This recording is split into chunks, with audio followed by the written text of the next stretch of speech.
Kodagu channel ವಾರ್ತೆಗಳ ಪ್ರಾಯೋಜಕರು Muliya Keshav Bhat and sons, ಚಿನ್ನಾಭರಣಗಳ ಬೃಹತ್ ಮಳಿಗೆ, ಮಡಿಕೇರಿ, ಗೋಣಿಕೊಪ್ಪ, ಪುತ್ತೂರು, ಬೆಳ್ತಂಗಡಿ, ಬೆಂಗಳೂರು. ಶಾರದಾ ಜ್ಯುವೆಲರ್ಸ್, ಕೊಡಗಿನ ಸಾಂಪ್ರದಾಯಿಕ ಆಭರಣಗಳ ಬೃಹತ್ ಮಳಿಗೆ, Aras road, Mysuru. A to Z super market, Vishwamanava double road, Kuvempu Nagar, Mysuru. SLV promax, corn mix and corn products, Kushalnagar. Prashanth furnitures, ನಿಮ್ಮ ಅಂದದ ಮನೆಗೆ ಚಂದದ ಪೀಠೋಪಕರಣಗಳ ಮಳಿಗೆ, industrial area, Madikeri. Fabins family restaurant, ಬೆಕಾಚಿ resto cafe, always cell tower, ಕೊಯ್ದು ರಸ್ತೆ, ಮಡಿಕೇರಿ. ಮಹಿಳಾ ಮೀಸಲಾತಿಯ ನಾರಿ ಶಕ್ತಿ ವಂದನ್ ವಿಧೇಯಕವನ್ನು ಪ್ರಸ್ತುತ ಇರುವ ಲೋಕಸಭಾ ಸ್ಥಾನಗಳಿಗೆ ಅನ್ವಯಿಸಿ ಜಾರಿಗೊಳಿಸುವಂತೆ ಕೇಂದ್ರ ಸರ್ಕಾರವನ್ನು ಒತ್ತಾಯಿಸುವ ಸಹಿ ಅಭಿಯಾನಕ್ಕೆ ನಗರದ ಜಿಲ್ಲಾ ಕಾಂಗ್ರೆಸ್ ಕಚೇರಿಯಲ್ಲಿ ವಿದ್ಯುಕ್ತ ಚಾಲನೆ ನೀಡಲಾಯಿತು. ಕೊಡಗು ಜಿಲ್ಲಾ ಮಹಿಳಾ ಕಾಂಗ್ರೆಸ್ ಅಧ್ಯಕ್ಷೆ ಪುಷ್ಪಲತಾ ಅವರು ಜಿಲ್ಲಾ ಕಾಂಗ್ರೆಸ್ ಕಚೇರಿಯಲ್ಲಿ ಆಯೋಜಿತ ಸರಳ ಕಾರ್ಯಕ್ರಮದಲ್ಲಿ ಬೋರ್ಡ್ನಲ್ಲಿ ಸಹಿ ಮಾಡುವ ಮೂಲಕ ಅಭಿಯಾನಕ್ಕೆ ಚಾಲನೆಯನ್ನು ನೀಡಿದರು. ಕೇಂದ್ರದ ಮೋದಿ ನೇತೃತ್ವದ NDA ಸರ್ಕಾರ ಮಹಿಳೆಯರಿಗೆ ಮೀಸಲಾತಿ ನೀಡುವ ವಿಧೇಯಕದೊಂದಿಗೆ ಕ್ಷೇತ್ರ ಪುನರ್ ವಿಂಗಡಣೆಯಿಂದ ಸೇರ್ಪಡೆ ಮಾಡಿರುವುದನ್ನು ವಿರೋಧಿಸಿದ ಜಿಲ್ಲಾ ಮಹಿಳಾ ಕಾಂಗ್ರೆಸ್ ಅಧ್ಯಕ್ಷೆ ಪುಷ್ಪಲತಾ ಪ್ರಸ್ತುತ ಇರುವ 543 ಲೋಕಸಭಾ ಸ್ಥಾನಗಳಿಗೆ ಸಂಬಂಧಪಟ್ಟಂತೆ ಮಹಿಳಾ ಮೀಸಲಾತಿಯನ್ನು ಅನ್ವಯಿಸಿ ಜಾರಿಗೆ ತರುವಂತೆ ಕೇಂದ್ರವನ್ನು ಒತ್ತಾಯಿಸಿದರು. ಈ ಮಹಿಳಾ ಮೀಸಲಾತಿಯನ್ನು ನಮ್ಮ ದೇಶಕ್ಕೆ ಪರಿಚಯಿಸಿದ್ದೇ ನಮ್ಮ ದಿವಂಗತ ಮಾಜಿ ಪ್ರಧಾನಿಯಾದಂತಹ ರಾಜೀವ್ ಗಾಂಧಿಯವರು. 1989ರಲ್ಲೇ ದಿವಂಗತ ರಾಜೀವ್ ಗಾಂಧಿಯವರು ಸ್ಥಳೀಯ ಸಂಸ್ಥೆಗಳಿಗೆ 33% ಮಹಿಳಾ ಮೀಸಲಾತಿ ಮಸೂದೆಯನ್ನು ಮಂಡಿಸಿದರು. ಆದರೆ ಅವರಿಗೆ ಆಗ ಅದನ್ನು ಜಾರಿಗೆ ತರಲಿಕ್ಕೆ ಅವರಿಗೆ ಸಾಧ್ಯ ಆಗಲಿಲ್ಲ. ಅವರ ಈ ಕನಸನ್ನು ನೆಕ್ಸ್ಟ್ PV ನರಸಿಂಹರಾವ್ರವರ ಸರ್ಕಾರ ಜಾರಿಗೆ ತಂತು. ಇದರ ನಂತರ ಇದೇ ಯೋಜನೆಯನ್ನು ಲೋಕಸಭೆ ಹಾಗೂ ರಾಜ್ಯಸಭೆಗಳಿಗೂ ಕೂಡ ಕಂಟಿನ್ಯೂ ಮಾಡಬೇಕು ಅಂತ ಹೇಳಿ ಡಾಕ್ಟರ್ ಮನಮೋಹನ್ ಸಿಂಗ್ರವರು ಈ ಮಸೂದೆಯನ್ನು ಮಂಡಿಸಿದರು. ಆಗಲೂ ಕೂಡ ಕೋರಂ ಕೊರತೆಯಿಂದ ಇದನ್ನು ಜಾರಿಗೆ ತರಲಿಕ್ಕೆ ಸಾಧ್ಯ ಆಗಲಿಲ್ಲ. 2023ನೇ ಇಸ್ವಿನಲ್ಲಿ ಸರ್ವ ಪಕ್ಷಗಳ ಒಪ್ಪಿಗೆ ಮೇರೆಗೆ ಈ ಯೋಜನೆ ಜಾರಿಗೆ ಬಂತು. ನಮ್ಮ ಪ್ರಧಾನಿಯಾದಂತಹ ನರೇಂದ್ರ ಮೋದಿಯವರು ಮಹಿಳೆಯರ ಬಗ್ಗೆ ನನಗೆ ವಿಶೇಷವಾದ ಕಾಳಜಿ ಇದೆ ಅಂತ ಹೇಳ್ತಾರೆ.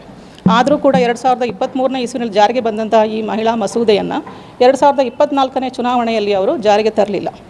ಅವರು ಯಾಕೆ ಜಾರಿಗೆ ತರಲಿಲ್ಲ? ಅವರಿಗೆ ಬೇರೆ ಉದ್ದೇಶ ಒಂದಿತ್ತು. ಈಗ ಇದ್ದಕ್ಕಿದ್ದಂತೆ ಅವರಿಗೆ ಜ್ಞಾನೋದಯ ಆದಂಗಾಗಿ ಅವರು ಈಗ ರೀಸೆಂಟಾಗಿ ಒಂದು ಅಧಿವೇಶನವನ್ನು ಕರೆದು ಈ ಮಹಿಳಾ ಮೀಸಲಾತಿಯನ್ನು ಜಾರಿಗೆ ತರುವಂಥ ನೆಪದಲ್ಲಿ ಅದರ ಹಿಂದೆ ಇನ್ನೊಂದು ಕುತಂತ್ರವನ್ನು ಕೂಡ ಇಟ್ಟಿದ್ದರು. ಅದೇನು ಅಂತಂದರೆ, ಏನು 543 ಲೋಕಸಭೆಯಲ್ಲಿ ಸ್ಥಾನಗಳಿದೆ ಅದನ್ನು 850ಕ್ಕೆ ಮುಂದುವರಿಸಿ ಕ್ಷೇತ್ರ ಮರುವಿಂಗಡಣೆ ಮಾಡುವಂಥ ಒಂದು ಕುತಂತ್ರವನ್ನು ಇಟ್ಟಿದ್ದರು. ಇದರಿಂದ ದಕ್ಷಿಣ ಭಾರತಕ್ಕೆ ಬಹಳಷ್ಟು ಅನ್ಯಾಯ ಆಗುತ್ತೆ. ಉತ್ತರ ಭಾರತದಲ್ಲಿ BJP ಪ್ರಾಬಲ್ಯ ಇರುವಂತಹ ರಾಜ್ಯಗಳಿಗೆ ಇದರಿಂದ ತುಂಬ ಬೆನಿಫಿಟ್ ಆಗುತ್ತೆ. ಈ ಒಂದು ಕಾರಣವನ್ನು ಇಟ್ಕೊಂಡು ಅವರು ಈ ಕ್ಷೇತ್ರ ವಿಂಗಡಣೆಯನ್ನು ಮಾಡಲಿಕ್ಕೆ ಹೊರಟಿದ್ರು. ಇದನ್ನು ಅರಿತಂಥ ಇಂಡಿಯಾ ಒಕ್ಕೂಟ ಇದನ್ನು ವಿರೋಧ ಮಾಡಿ ಈ ಮಸೂದೆಯನ್ನು ಮಂಡಿಸಲಿಕ್ಕೆ ಬಿಡಲಿಲ್ಲ. ಇದರಲ್ಲಿ ಲೋಕಸಭೆಗೆ ಸೋಲಾಯಿತು. ಇದರ ನಂತರ BJP ಅವರು ಇದನ್ನೇ ಒಂದು ರಾಜಕೀಯ ದಾಳವನ್ನಾಗಿ ಮಾಡಿಕೊಂಡು ಕಾಂಗ್ರೆಸ್ನವರು ಮಹಿಳಾ ವಿರೋಧಿಗಳು ಅಂತ ಒಂದು ಬಿಂಬಿಸ್ಲಿಕ್ಕೆ ಹೊರಟರು. ಆದರೆ ನಾವು ಕ್ಲಿಯರಾಗಿ ಹೇಳ್ತಿದ್ದೀವಿ, ನಮ್ಮ ವಿರೋಧ ಮಹಿಳಾ ಮೀಸಲಾತಿಗಲ್ಲ, ಕ್ಷೇತ್ರ ಮರುವಿಂಗಡಣೆಗೆ. ಕ್ಷೇತ್ರ ಮರುವಿಂಗಡಣೆ ಅವರು 2011ನೇ ಜನಗಣತಿಯನ್ನು ತಗೊಂಡು ಮಾಡಲಿಕ್ಕೆ ಹೊರಟಿದ್ದಾರೆ. ಈಗ ಪ್ರಸ್ತುತ ನಮ್ಮ ದೇಶದಲ್ಲಿ ಜನಗಣತಿ ನಡೀತಾ ಇದೆ. ಈ ಜನಗಣತಿ ಮುಗಿದ ಮೇಲೆ ಸರ್ವ ಪಕ್ಷಗಳನ್ನು ಕೂರಿಸಿ ಚರ್ಚೆ ಮಾಡಿ ಕ್ಷೇತ್ರ ಮರುವಿಂಗಡಣೆ ಮಾಡಲಿ, ಅದಕ್ಕೆ ನಾವು ವಿರೋಧ ಮಾಡ್ತಾ ಇಲ್ಲ. ಈಗ ಏನು 33% 544 ಸ್ಥಾನಗಳಿಗೆ ಮೀಸಲಿಟ್ಟಿದ್ದಾರೆ ಅದನ್ನು ಈ ಕೂಡಲೇ, ನಾಳೆ ಅಲ್ಲ ಇವತ್ತೇ ಜಾರಿಗೆ ತರಬೇಕು ಅಂತ ನಾವು ಈ ಸಹಿ ಸಂಗ್ರಹದ ಮೂಲಕ ಒತ್ತಾಯ ಮಾಡ್ತಾ ಇದ್ದೇವೆ. Thank you. ನನ್ನ ಹೆಸರು ಪುಷ್ಪಲತಾ, ಕೊಡಗು ಜಿಲ್ಲಾ ಮಹಿಳಾ ಕಾಂಗ್ರೆಸ್ ಅಧ್ಯಕ್ಷ.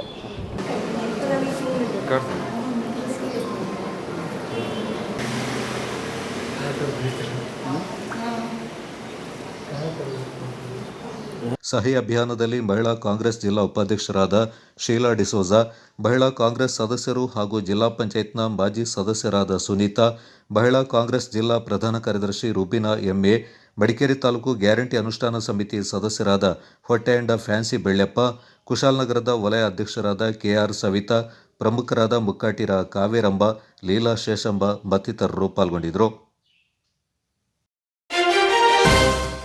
ಆರ್ಥಿಕವಾಗಿ ದಿವಾಳಿಯಾಗಿರುವ ರಾಜ್ಯ ಸರ್ಕಾರ ಸ್ಥಳೀಯ ಸಂಸ್ಥೆಗಳ ಚುನಾವಣೆ ನಡೆಸಲು ಹಿಂದೇಟು ಹಾಕ್ತಾ ಇದೆ ಎಂದು ಮಾಜಿ ಸಚಿವ MP ಅಪ್ಪಚ್ಚು ರಂಜನ್ ಆರೋಪಿಸಿದ್ದಾರೆ. ಸ್ಥಳೀಯ ಸಂಸ್ಥೆಗಳ ಚುನಾವಣೆ ನಡೆಸಲು ವಿಳಂಬ ಧೋರಣೆ ತೋರ್ತಾ ಇರುವ ರಾಜ್ಯ ಸರ್ಕಾರದ ವಿರುದ್ಧ ಸೋಮವಾರಪೇಟೆ ಮಂಡಲ BJP ವತಿಯಿಂದ ಪಟ್ಟಣದ ತಾಲೂಕು ಪಂಚಾಯಿತಿ ಎದುರು ಏರ್ಪಡಿಸಿದ್ದ ಪ್ರತಿಭಟನೆಯಲ್ಲಿ ಮಾತನಾಡಿದರು. ಕಾಂಗ್ರೆಸ್ ನೇತೃತ್ವದ ರಾಜ್ಯ ಸರ್ಕಾರ ಮುಖ್ಯಮಂತ್ರಿ ಕುರ್ಚಿ ವಿಚಾರದಲ್ಲಿಯೇ ಬ್ಯುಸಿಯಾಗಿದೆ. ಬಿಟ್ಟಿ ಭಾಗ್ಯಗಳಿಂದ ಆರ್ಥಿಕವಾಗಿ ದಿವಾಳಿಯಾಗಿದ್ದು ಕೆಎಸ್ಆರ್ಟಿಸಿ ಸೇರಿದಂತೆ ಹಲವು ಇಲಾಖೆಯ ಸಿಬ್ಬಂದಿಗಳಿಗೆ ಸಂಬಳ ನೀಡಲು ಹಣವಿಲ್ಲದಂತಾಗಿದೆ ಎಂದು ಆರೋಪಿಸಿದರು. ಕಾಂಗ್ರೆಸ್ ಸರ್ಕಾರಕ್ಕೆ ಪ್ರಜಾಪ್ರಭುತ್ವದ ಕಗ್ಗೊಲೆಯನ್ನು ಮಾಡುತ್ತಿರುವ ಕಾಂಗ್ರೆಸ್ ಸರ್ಕಾರಕ್ಕೆ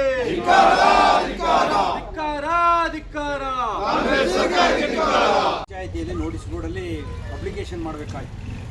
ಮಾಡಿರೋದು ಯಾವತ್ತು ಅಂತಂದರೆ 23ನೇ ತಾರೀಕು ಮಾಡಿದ್ದಾರೆ, 24ನೇ ತಾರೀಕು ಕ್ಲೋಸ್ ಅಂತ ಹೇಳಿದ ವಿಚಾರವನ್ನು ಹೇಳಿದ್ದಾರೆ. ಒಂದು ದಿವಸದಲ್ಲಿ ಕೊಡಲಿಕ್ಕೆ ಸಾಧ್ಯ ಇದೆಯಾ? ಇದೆಲ್ಲವೂ ಕೂಡ ಆದರೂ ಕೂಡ ನಾವು ಯಾಕೆ ಸುಮ್ಮನಿದ್ದೇವೆ ಅಂತ ಹೇಳಿದ್ರೆ, ಇದು ಕೂಡ ಒಂದು ರೀತಿಯ ಷಡ್ಯಂತ್ರ. ನಮಗೆ ಸಮಯಾವಕಾಶ ಕೊಟ್ಟಿಲ್ಲ ಅಂತೇಳಿ ಪುನಃ ಯಾರಾದರೂ ಕೋರ್ಟಿಗೆ ಹೋಗಿ ಇನ್ನೂ ಡ್ರ್ಯಾಗ್ ಆಗಲಿ ಅಂತ ಹೇಳೋ ಉದ್ದೇಶಕ್ಕೋಸ್ಕರ ಸರ್ಕಾರ ಈ ರೀತಿ ಮಾಡಿದೆ. ಆದರೂ ಕೂಡ ನಾವು ಒಪ್ಕೊಂಡಿದ್ದೇವೆ, ಏನಾದರೂ ಆಗಲಿ, ಆದರೆ ಚುನಾವಣೆ ಬರಲಿ, ನಮ್ಮ ಜನಪ್ರತಿನಿಧಿಗಳಿಗೆ ಅಧಿಕಾರ ಸಿಗಲಿ ಅಂತ ಹೇಳುವಂಥ ಚಿಂತನೆ. ಆ ದೃಷ್ಟಿಯಿಂದ ನಾವು ಸುಮ್ಮನಿದ್ದೇವೆ. ಆದರೂ ಕೂಡ ಆದಷ್ಟು ಬೇಗನೆ ಚುನಾವಣೆ ಮಾಡಬೇಕು ಅಂತ ಹೇಳುವಂಥದ್ದು.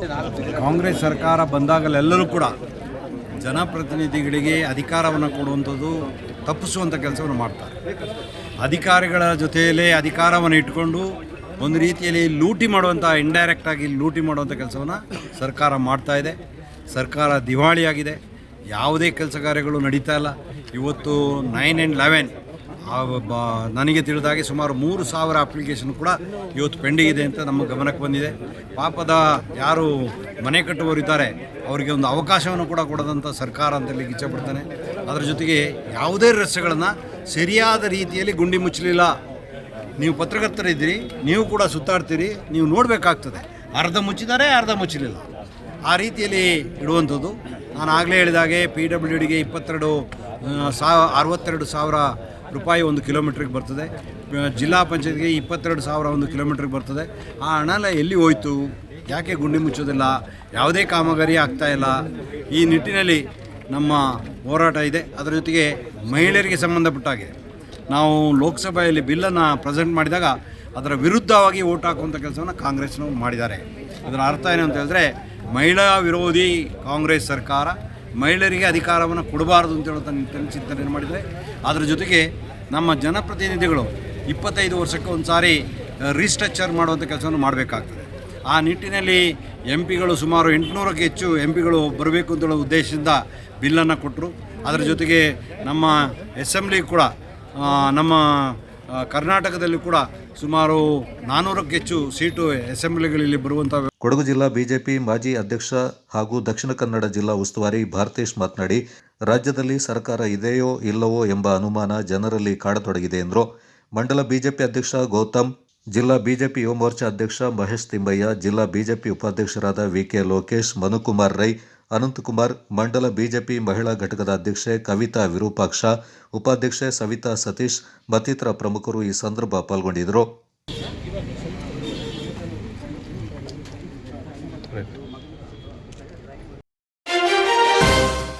ಮಹಿಳೆಯರ ಬಗ್ಗೆ ನೈಜ ಕಾಳಜಿ ಇಲ್ಲದ ಪ್ರಧಾನಮಂತ್ರಿ ನರೇಂದ್ರ ಮೋದಿ ಅವರ ನೇತೃತ್ವದ ಕೇಂದ್ರ ಸರ್ಕಾರ ಮಹಿಳೆಯರಿಗೆ 33% ಮೀಸಲಾತಿ ನೀಡುವಲ್ಲಿ ವಿಫಲವಾಗಿದೆ. ಈ ವಿಚಾರದಲ್ಲಿ ಸುಳ್ಳು ಹೇಳ್ತಾ ಇರುವ ಕೇಂದ್ರ ಸರ್ಕಾರ ಕಾಂಗ್ರೆಸ್ ವಿರುದ್ಧ ಗೂಬೆ ಕೂರಿಸುವ ಯತ್ನ ಮಾಡ್ತಾ ಇದೆ ಎಂದು ಗೇರು ಅಭಿವೃದ್ಧಿ ನಿಗಮದ ಅಧ್ಯಕ್ಷೆ ಹಾಗೂ ಮಹಿಳಾ ಕಾಂಗ್ರೆಸ್ನ ಕೊಡಗು ಉಸ್ತುವಾರಿ ಮಮತಾ ಗಟ್ಟಿ ಅವರು ಆರೋಪಿಸಿದ್ದಾರೆ. ಸುದ್ದಿಗೋಷ್ಠಿಯಲ್ಲಿ ಮಾತನಾಡಿದವರು, ಮಹಿಳಾ ಮೀಸಲಾತಿ ಪರ ಸುಮಾರು 10 ಲಕ್ಷ ಸಹಿ ಸಂಗ್ರಹದ ಗುರಿಯೊಂದಿಗೆ ಮಹಿಳಾ ಕಾಂಗ್ರೆಸ್ ರಾಜ್ಯವ್ಯಾಪಿ ಅಭಿಯಾನ ನಡೆಸ್ತಾ ಇದೆ ಎಂದರು. ಭಾರತದ ರಾಜಕೀಯ ಮತ್ತು ಸಾಮಾಜಿಕ ಇತಿಹಾಸದಲ್ಲಿ ಮಹಿಳೆಯರಿಗೆ ಸಮಾನ ಅವಕಾಶಗಳನ್ನು ನೀಡುವಲ್ಲಿ ಕಾಂಗ್ರೆಸ್ ಪಕ್ಷವು ಮಹತ್ತರವಾದ ಪಾತ್ರ ವಹಿಸಿದೆ. ಆದರೆ ಮಹಿಳಾ ಸಬಲೀಕರಣಕ್ಕೆ ಯಾವುದೇ ಕೊಡುಗೆ ನೀಡದ ಪ್ರಧಾನಿ ಮೋದಿ ನೇತೃತ್ವದ ಸರ್ಕಾರ ಸುಳ್ಳು ಹೇಳುತ್ತಾ ಕಾಲಹರಣ ಮಾಡ್ತಾ ಇದೆ ಎಂದು ಟೀಕಿಸಿದರು. ಮಾಜಿ ಪ್ರಧಾನಿಗಳಾದ ಇಂದಿರಾ ಗಾಂಧಿ ಹಾಗೂ ರಾಜೀವ್ ಗಾಂಧಿ ಅವರು ನೀಡಿದ ಮಹಿಳಾ ಸಬಲೀಕರಣದ ಕಾರ್ಯಕ್ರಮಗಳಿಂದಾಗಿ ಪ್ರತಿಯೊಂದು ಕ್ಷೇತ್ರದಲ್ಲೂ ಇಂದು ಮಹಿಳೆಯರು ಸಮಾನ ಅವಕಾಶಗಳನ್ನು ಪಡಿತಾ ಇದ್ದಾರೆ. ಇಂದಿರಾ ಗಾಂಧಿ ಅವರ ಪರಿಕಲ್ಪನೆಯ ಅಂಗನವಾಡಿಗಳಿಂದ ಲಕ್ಷಾಂತರ ಮಂದಿ ಉದ್ಯೋಗಾವಕಾಶ ಪಡೆದುಕೊಂಡಿದ್ದಾರೆ. ಸ್ವಸಹಾಯ ಸಂಘಗಳ ರಚನೆಯಿಂದ ಮಹಿಳೆಯರು ಸಂಘಟಿತರಾಗಿದ್ದಾರೆ.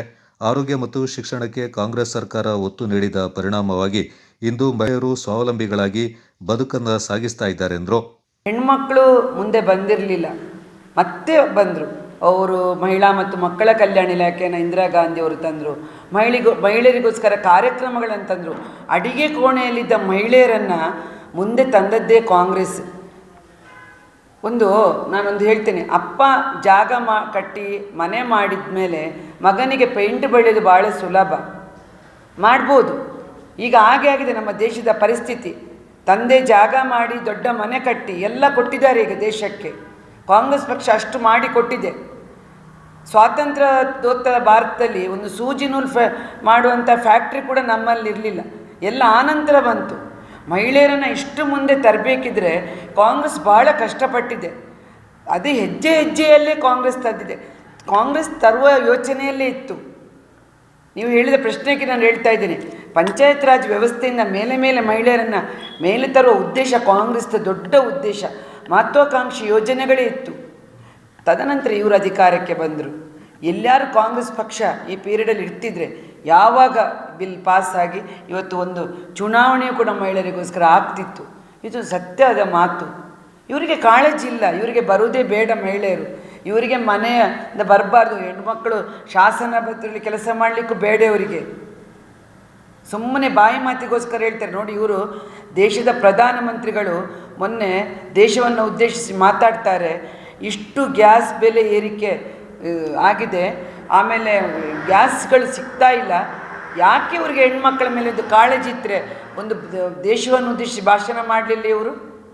ಕೇವಲ ಪಂಚರಾಜ್ಯ ಚುನಾವಣೆ ಆಗ್ತಾ ಇದೆ ಅಂತೇಳಿ ಮಮತಾ ಬ್ಯಾನರ್ಜಿಯನ್ನು ಇಳಿಸ್ಬೇಕೆನ್ನುವಂಥ ಏಕ ಉದ್ದೇಶಕ್ಕೆ ಇವರು ಈ ರೀತಿ ಮಾಡಿದ್ದಾರೆ ಹೊರತು ಇದು ಎಲ್ರಿಗೂ ಗೊತ್ತಾಗಿದೆ. ಈಗ ಇವರ ಈ ಪೊಳ್ಳು ಭರವಸೆಗಳು, ಇವರು ಒಮ್ಮೆ ಸುಳ್ಳು ಹೇಳ್ಬೋದು ಜನರ ಹತ್ರ, 2 ಬಾರಿ ನಾಟಕ ಮಾಡ್ಬೋದು, ಪ್ರತಿ ಸಾರಿ ನಾಟಕ ಮಾಡಲಿಕ್ಕೆ ಆಗೋದಿಲ್ಲ ಇವರಿಗೆ.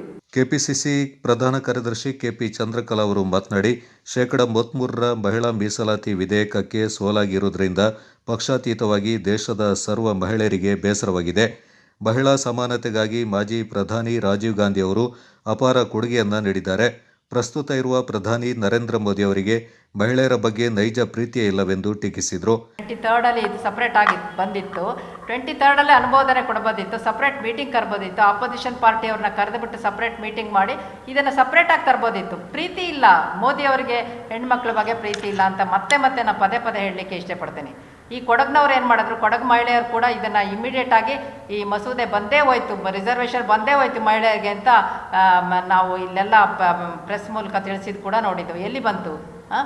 ನಿಜವಾಗ್ಲೂ ಪ್ರೀತಿ ಇದ್ದಿದ್ರೆ ಸಪ್ರೇಟ್ ಆಗಿ ತಂದು ಪ್ರೀತಿನ ಈ ಮೂಲಕ ತೋರಿಸ್ಬೋದಿತ್ತು. ಈಗ ರಾಜೀವ್ ಗಾಂಧಿ ಹೇಗೆ ತೋರಿಸಿದ್ರು, ಇವಾಗ ರಾಜೀವ್ ಗಾಂಧಿ ಆ 50% ರಿಸರ್ವೇಷನ್ ತಂದಿರೋದ್ರಿಂದ ಎಲ್ಲ ಮಹಿಳೆಯರು ಅಧಿಕಾರಕ್ಕೆ, ನಾವಿರ್ಬೋದು, ಇವರಿರ್ಬೋದು, ಮಮತಾ ಕಟ್ಟಿಯವರು ಇರ್ಬೋದು, ಇವರು 5 ಬಾರಿ ಫಿಲೋಮಿನ ಗೆದ್ದಿದ್ದಾರೆ ಪಂಚಾಯತಿಯಲ್ಲಿ. ನಮ್ಮ ಪುಷ್ಪಲತಾ ಇರ್ಬೋದು, ಈ ಥರ ಎಲ್ಲ ನಮ್ಗೆ ಅವಕಾಶ ಸಿಕ್ಕಿದ್ದು ರಾಜೀವ್ ಗಾಂಧಿಯವರ ಒಂದು ಮಸೂದೆಯಿಂದ. ಪಾರ್ಲಿಮೆಂಟಲ್ಲಿ ನೀವು ಕೇಳೋದೇ ಇಲ್ಲ, ನೀವು ಯಾರು ಕೇಳೋದೇ ಇಲ್ಲ ಸಪ್ರೇಟ್. ಗೋಷ್ಠಿಯಲ್ಲಿ ಕೊಡಗು ಜಿಲ್ಲಾ ಮಹಿಳಾ ಕಾಂಗ್ರೆಸ್ ಅಧ್ಯಕ್ಷೆ ಪುಷ್ಪಲತಾ ಜಿಆರ್, ಪ್ರಧಾನ ಕಾರ್ಯದರ್ಶಿ ರೂಪಾ ಭೀಮಯ್ಯ, ಉಪಾಧ್ಯಕ್ಷೆ ಶೀಲಾ ಡಿಸೋಜಾ ಹಾಗೂ ಜಿಲ್ಲಾ ಕಾಂಗ್ರೆಸ್ನ ಉಪಾಧ್ಯಕ್ಷೆ ಜೆ ಫಿಲೋಮಿನಾ ಪಾಲ್ಗೊಂಡಿದ್ದರು. ನಾಪಕ್ಲುವಿನ ಕರ್ನಾಟಕ ಪಬ್ಲಿಕ್ ಶಾಲೆಯ ಆಟದ ಮೈದಾನದಲ್ಲಿ ಕಳೆದ 4 ದಿನಗಳಿಂದ ನಡೆದ ಕೊಡವ ಕುಟುಂಬ ತಂಡಗಳ ನಡುವಿನ ಚೀಕ್ಪು ಅಂಡ ಕುಟುಂಬ ಆಯೋಜಿತ 5ನೇ ವರ್ಷದ ಕೊಡವ ಕೌಟುಂಬಿಕ ಕೇರ್ಬಲಿ ನಮ್ಮೆ ಹಗ್ಗಜಗ್ಗಾಟದ ಫೈನಲ್ ಪಂದ್ಯಾಟದಲ್ಲಿ ಮುಕ್ಕಾಟಿರ, ಕಾಂಡಂಡ, ಅಜ್ಜಮಾಡ ಕುಟುಂಬ ತಂಡಗಳು ಜಯ ಸಾಧಿಸುವ ಮೂಲಕ ಚಿಯಕ್ಪು ಅಂಡ ಕಪ್ಪನ್ನು ಮುಡಿಗೇರಿಸಿಕೊಂಡಿದೆ. ಚಿಯಕ್ಪು ಅಂಡ ಮತ್ತು ಮುಕ್ಕಾಟಿರ ತಂಡಗಳ ನಡುವೆ ನಡೆದ ಪುರುಷರ ಫೈನಲ್ ಪಂದ್ಯದಲ್ಲಿ ಅತಿಥೇಯ ಚಿಯಕ್ಪು ಅಂಡ ತಂಡವನ್ನು ಮುಕ್ಕಾಟಿರ ತಂಡ ಸೋಲಿಸುವ ಮೂಲಕ ವಿಜಯ ಪತಾಕೆ ಹಾರಿಸಿತು.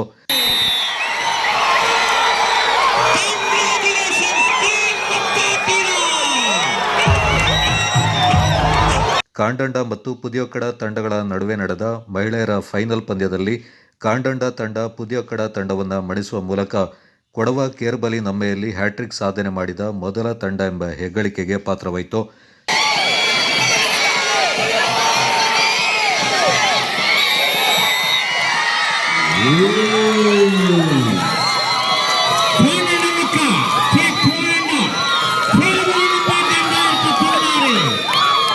ಹದಿನಾರು ವರ್ಷ ಒಳಗಿನ ಬಾಲಕ ಮತ್ತು ಬಾಲಕಿಯರ ವಿಭಾಗದಲ್ಲಿ ಅಜ್ಜಮಾಡ ತಂಡ ಪುಲಿಕೋಟ್ ಮುಕ್ಕಾಟಿರ ತಂಡದ ವಿರುದ್ಧ ಜಯಗಳಿಸುವ ಮೂಲಕ ಮೊದಲ ಸ್ಥಾನವನ್ನು ಪಡೆಯಿತು.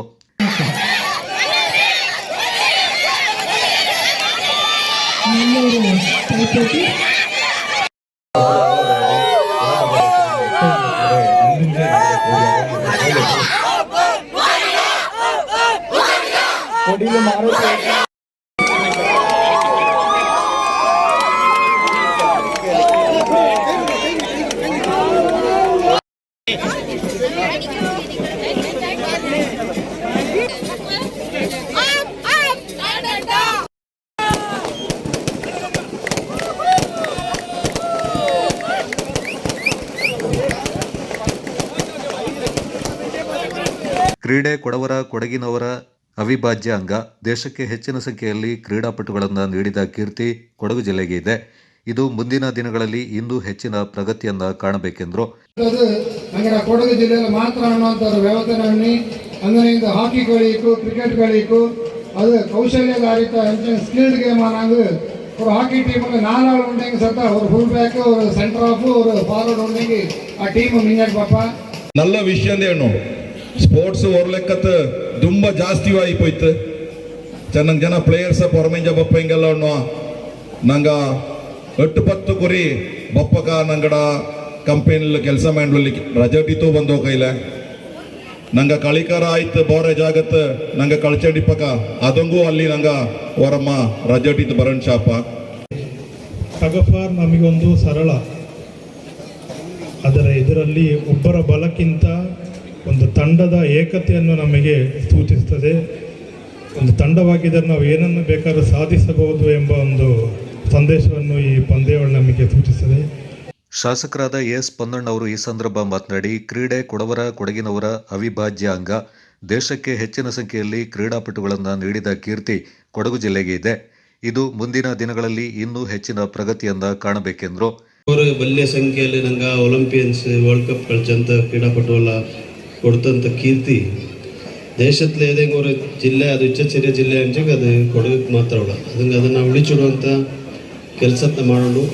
ಅಂಗಡ ಮಕ್ಕಕ್ಕೆ ಬಾಲ್ಯಕಾರ್ತಿಯಕ್ಕೆ ಎಲ್ಲರೂ ಕೂಡ ಅಂಗಡ ಪ್ರತಿಭೆಯನ್ನು ಬೆಂಚಿಡೋಕೆ ವೇದಿಕೆ ಬೋದು, ಅದನ್ನು ಇಂದ ನಿರ್ಮಾಣ ಮಾಡುವಂಥ ಕೆಲಸನ ಎಲ್ಲರೂ ಮಾಡಿ ಬಂತು. ಈ ಕುರಿರ ಕೇಳ್ಬರೀರ ನಮ್ಮನ್ನು ಸೇರ್ಕೊಂಡಂಗೆ ತುಂಬ ಚಾಯ್ತೆ ಮಾಡಿತ್ತು, ತುಂಬ ಯಶಸ್ಸಾಯ್ತು ಮಾಡಿತ್ತು. ಇಂದು ಫೈನಲ್ಸ್ ಕೂಡ ಎಲ್ಲರಿಗೂ ಖುಷಿಯಾಪಂಥ ರೀತಿಯಲ್ಲಿ ಮಾಡಿತ್ತು. ಅದು ಹಿಂಗಕ್ಕೆ ಹೆಚ್ಚಕ್ಕೆ ಹಂಗೆ ಶ್ಲಾಘನೆ ಮಾಡ್ತೀನಿ ಸಹ ಕಮ್ಮಿ ಅದಂಗೆ ಕುಂಜಮ್ಮ. ಚಿಯಕ್ಪೋಂಡ ಕುಟುಂಬಸ್ಥರು ಈ ಕೇರ್ಬಲಿ ನಂಬೆಯಿಂದ ಅಚ್ಚುಕಟ್ಟಾಗಿ ವ್ಯವಸ್ಥಿತವಾಗಿ ಏರ್ಪಾಡು ಮಾಡಿರುವುದು ಸಂತಸ ತಂದಿದೆ ಎಂದರು. ಡಿಸಿಸಿ ಬ್ಯಾಂಕ್ ಅಧ್ಯಕ್ಷ ಕೊಡೆಂದೆರ ಬಾಂಡ್ ಗಣಪತಿ, ರಾಷ್ಟ್ರೀಯ ಮಹಿಳಾ ಕೌನ್ಸಿಲ್ನ ಮುಖ್ಯಸ್ಥ ಶರತ್ ಪರಕೋತ್, ಕೊಡಗು ರೈತ ಸಂಘದ ಅಧ್ಯಕ್ಷ ಕಾಡೆಮಾಡ ಮನು ಸೋಮಯ್ಯ, ದಾಪುಕ್ಲು ಕೊಡವ ಸಮಾಜದ ಅಧ್ಯಕ್ಷ ಮುಂಡಂಡ ಸಿ ನಾಣಯ್ಯ, ಚಿಯಕ್ಪೋಂಡ ಕೇರ್ಬಲಿ ಸಮಿತಿ ಅಧ್ಯಕ್ಷ ಸಿ.ಕೆ. ಬೋಪಣ್ಣ ಈ ಸಂದರ್ಭ ಮಾತನಾಡಿದರು. ಒಕ್ಕತ್ರ ಅಧ್ಯಕ್ಷ ಅಂದರೆ ನಂಗಡ ಕಮಿಟಿಕಾರ ಅಂದರೆ ನಂಗಡ ಪೆರಿಯಂಗ ನಂಗಡ ಎಲ್ಲ ಒಕ್ಕಕಾರರು ಇದಂಗೆ ಸಾಕಾರ ತಂದು ಇಚ್ಚಕ್ಕೆ ನಂಗೆ ಸಕ್ಸಸ್ಫುಲ್ ಆಗಬೇಕು ಕಾರಣ. ಅದೇ ರೀತಿ ನನಗೆ ಈ ಟಗಫಾರ್ ಈ ಅಕಾಡೆಮಿಕಾರರು ನಂಗಳ ತುಂಬ ಸಹಕಾರ ಮಾಡಿದ್ರು. ಐಗಳುಂಡೆ ಇದು ಇಚ್ಚಕ್ಕೆ ಆಗಬೇಕು ಕಾರಣ. ಟೀಮ್ ಕುಟ್ಟಿಂಡು ಸುಮಾರು 177 ಟೀಮ್ ಕುಟ್ಟಿಂಡು ಭಾರಿ ಚಾಯೋಡ ಈ ನಮ್ಮನೆ ನಡೆಸಿ ಅಂದರೆ ಅದೇ 24 ಒಟ್ಟೊಂಡ ಒಕ್ಕಕಾರ ಇದೇ ಗ್ರೌಂಡಲ್ಲಿ ಅದೂ ಇನ್ನೂರು ಮೇಲು போயிட்டு 232 ಒಕ್ಕಗಳ ಕುಟ್ಟಿಂಡು ನಮ್ಮನೆ ನಡೆಸಿ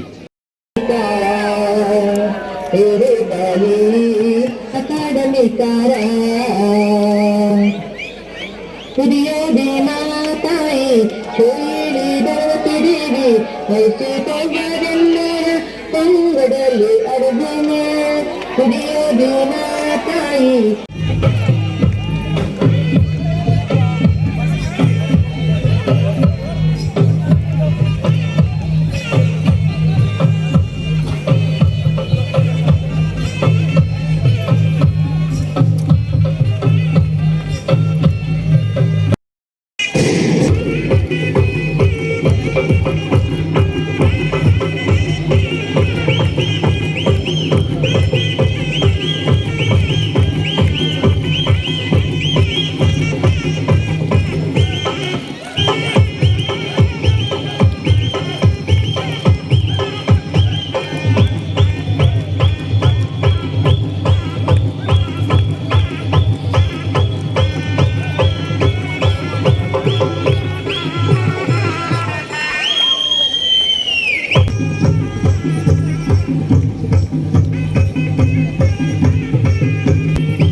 ಕೊಡಗು ಚಾನಲ್ ನ್ಯೂಸ್ ಜಕರಿಯಾ ನಾಪಕ್ಲೋ. ಮಡಿಕೇರಿಯ ಶ್ರೀ ಓಂಕಾರೇಶ್ವರ ದೇವಾಲಯ ವ್ಯವಸ್ಥಾಪನಾ ಸಮಿತಿ ವತಿಯಿಂದ ಓಂಕಾರೇಶ್ವರ ಹಾಗೂ ಆಂಜನೇಯ ದೇವಾಲಯಗಳ ವಾರ್ಷಿಕ ಪ್ರತಿಷ್ಠಾ ದಿನಾಚರಣೆ ಹಾಗೂ ಆಂಜನೇಯ ದೇವಾಲಯ ಆವರಣದಲ್ಲಿ ನೂತನ ನವಗ್ರಹ ಪ್ರತಿಷ್ಠಾಪನಾ ಕಾರ್ಯ ಶ್ರದ್ಧಾ ಭಕ್ತಿಯೊಂದಿಗೆ ನೆರವೇರಿತು. ಕ್ಷೇತ್ರದ ತಂತ್ರಿಗಳಾದ ಉಚ್ಚಿಲದ ವೇದಬ್ರಹ್ಮ ನೀಲೇಶ್ವರ ಪದ್ಮನಾಭ ತಂತ್ರಿಯವರ ನೇತೃತ್ವದಲ್ಲಿ ಧಾರ್ಮಿಕ ಆಚರಣೆಗಳು ಜರುಗಿದವು. ದೇವಾಲಯದಲ್ಲಿ ಪ್ರಾರ್ಥನೆ, ಆಂಜನೇಯ ಗುಡಿಯಲ್ಲಿ ಪುಣ್ಯಾಹ, ಆರೂಢ ಜಲಾದಿವಾಸ, ವಾಸ್ತು ರಾಕ್ಷೋಘ್ನ ಹೋಮ, ವಾಸ್ತುಬಲಿ ಹಾಗೂ ಮಹಾಪೂಜೆಗಳು ಜರುಗಿದವು.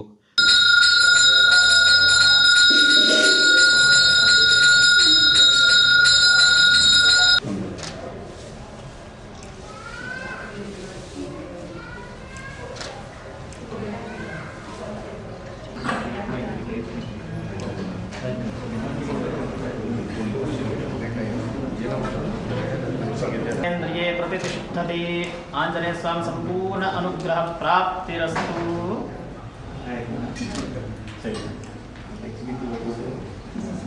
ನಮ್ಮನ್ನೆಲ್ಲ ಸಮಿತಿಗೆ ಹಾಕಿ ಸಮತೋಲನದಲ್ಲಿರಬೇಕಾಗುತ್ತೆ. ನವಗ್ರಹಗಳನ್ನು ಸುಮ್ಮನೆ ಏನೋ ಮಾರ್ಕ್ ಅಂತ ಮಾಡಲಿಕ್ಕಾಗಲ್ಲ.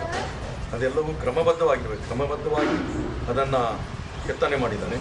ಆ ಪೀಠವೂ ಕೂಡ ಅದಕ್ಕೆ ಬೇರೆಯೇ ಕಲ್ಲು ಮಾಡಿ ಅದನ್ನು ವ್ಯವಸ್ಥೆ ಮಾಡಲಾಗಿದೆ. ಜೊತೆಯಲ್ಲಿ ಮೇಲ್ಭಾಗದಲ್ಲಿ ನಾವು ಹಂಚಿನ ಒಂದು ಚಾವಣಿಯನ್ನು ಕೂಡ ಹಾಕಿದ್ದೀವಿ. ಆ ಸುತ್ತಲೂ ಒಂದು ವಿನ್ಯಾಸಕರವಾದಂಥ ಶಿಲೆಯ ಕಂಬಗಳನ್ನು ಕೂಡ ಹಾಕಿದ್ದೀವಿ. ಜೊತೆಯಲ್ಲಿ ಈ ಆಂಜನೇಯ ದೇವಸ್ಥಾನ ಭಾಳಷ್ಟು ಭಕ್ತಾದಿಗಳು ಬಂದಾಗ ಮಳೆಗಾಲದಲ್ಲಿ ಬಿಸಿಲಿನ ಬೇಗೆಯಲ್ಲಿ ನಿಲ್ಲಬೇಕು.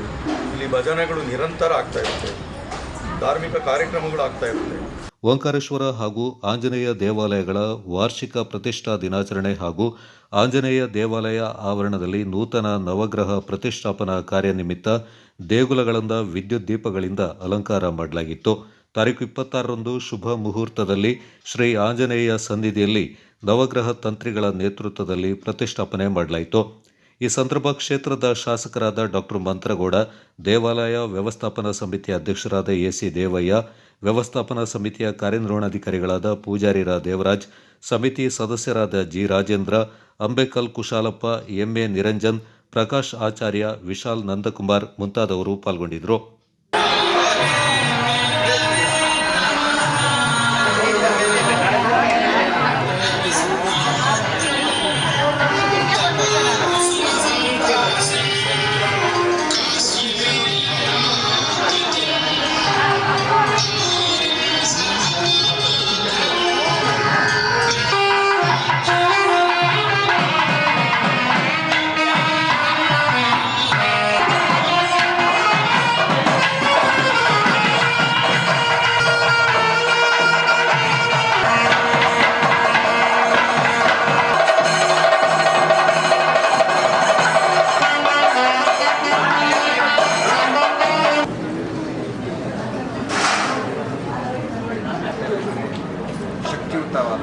ಅಷ್ಟು ಬಲಶಾಲಿ ನಮಗೆ ರಾಮಾಯಣದಲ್ಲಿ ಯಾರು ಕಾಣಿದ್ದೀವಿ ಅಂದರೆ ಎಷ್ಟು ಬಲಶಾಲಿಯೋ ಅವನ ಬಲಕ್ಕೆ ಕಾರಣ ಏನು ಅಂತ ಕೇಳಿದರೆ ರಾಮನ ಅಸ್ತಿತ್ವ. ಅವನ ಮನಸ್ಸಲ್ಲಿ ಅವನ ಪ್ರತಿಯೊಂದು ಕಣಕಣದಲ್ಲಿಯೂ ಕೂಡ ಶ್ರೀರಾಮನ ಅಸ್ತಿತ್ವ ಇರುವ ಕಾರಣ ಅವನು ಆ ಶ್ರೀರಾಮನನ್ನೇ ನಂಬಿಕೊಂಡು ಇರುವಂತಹ ಅತೀವವಾದಂತಹ ಶ್ರೀರಾಮ ಭಕ್ತಿಯಿಂದಾಗಿ ಅವನ ಜೀವನದಲ್ಲಿ ಬರುವಂತಹ ಏನು ಸವಾಲುಗಳನ್ನು ಎದುರಿಸುವಂತಹ ಈ ಶಕ್ತಿಯುಳ್ಳವನು. ಹಾಗೆ ಅವನನ್ನು ಆರಾಧನೆ ಮಾಡಿದಾಗ ಬಹಳ ಸಮೀಪದಿಂದ ನಮಗೆ ಶ್ರೀರಾಮನನ್ನು ಕಂಡಂತಹ ಒಂದು ಅನುಭವವಾಗುತ್ತದೆ.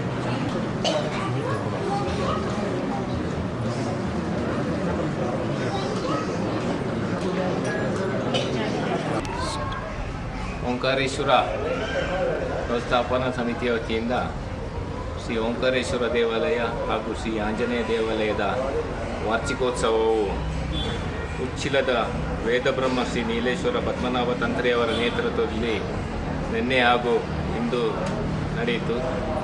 ಬಹುಶಃ ವಿಶೇಷವಾಗಿ ವ್ಯವಸ್ಥಾಪನಾ ಸಮಿತಿಯ ಆಶಯದಂತೆ ತಂತ್ರಿಗಳ ನಿರ್ದೇಶನದ ಮೇರೆಗೆ ಆಂಜನೇಯ ದೇವಾಲಯದ ಈಶಾನ್ಯ ಮೂಲೆಯಲ್ಲಿ ನವಗ್ರಹ ಪ್ರತಿಷ್ಠಾಪನೆಯನ್ನು ನೆರವೇರಿಸಲಾಯಿತು. ಈ ದಿನ ಬೆಳಿಗ್ಗೆ 6 ಗಂಟೆಯಿಂದ ಪೂಜಾ ಕೈಂಕರ್ಯ ಆರಂಭವಾಯಿತು.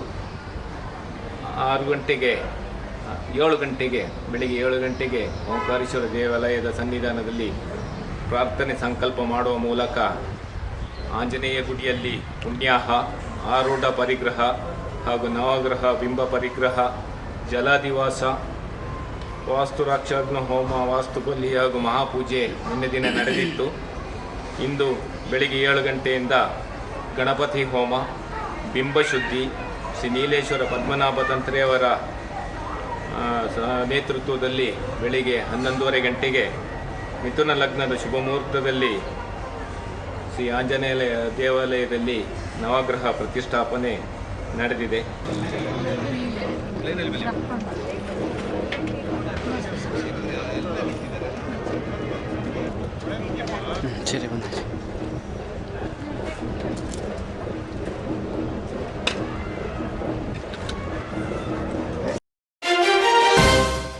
ವಿರಾಜಪೇಟೆ ಸಮೀಪದ ಅಂಬಟ್ಟಿ ಗ್ರಾಮದ ಮನೆಯೊಂದರ ಹಿಂಭಾಗದಲ್ಲಿ ಕೋಳಿಮಟ್ಟೆ ತಿಂದು ಸೌದೆಯ ಅಟ್ಟಿಯಲ್ಲಿ ಅವಿತು ಮಲಗಿದ್ದ ಹೆಣ್ಣು ನಾಗರ ಹಾವು ಕಂಡುಬಂದಿದ್ದು ಗಾಬರಿಗೊಂಡ ಮನೆಯವರು ಆಟೋ ಸ್ನೇಕ್ ಸತೀಶ್ ಅವರಿಗೆ ಕರೆ ಮಾಡಿ ಮಾಹಿತಿಯನ್ನ ನೀಡಿದ್ದಾರೆ. ತಕ್ಷಣವೇ ಸ್ಥಳಕ್ಕೆ ಭೇಟಿ ನೀಡಿ ಸೌದೆಯಿಂದ ತೆಗೆದು ಸುರಕ್ಷಿತವಾಗಿ ಹಾವು ಹಿಡಿದು ಬಾಕುಟ್ಟ ಅರಣ್ಯಕ್ಕೆ ಬಿಡಲಾಗಿದೆ.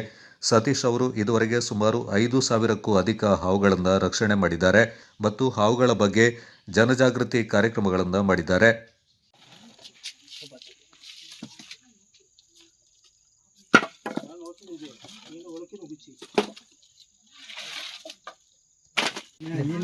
ನಾಳೆ ಕತ್ತಿಗೆ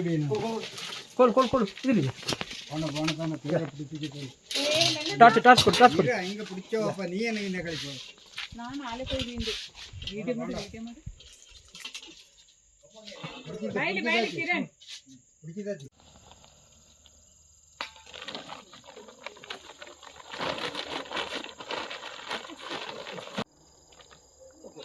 ಎಷ್ಟು ಕೆಜಿ ಇದೆ? ನಾನು ಎಷ್ಟಿರ್ಬೋದು?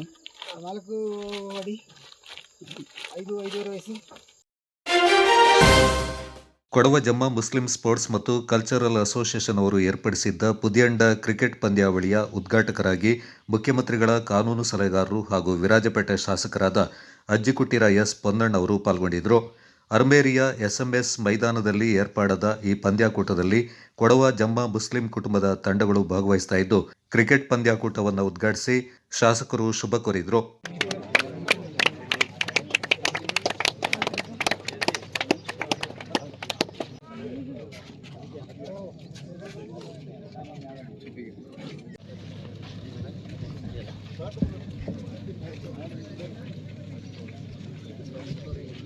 ಅದೇ ರೀತಿ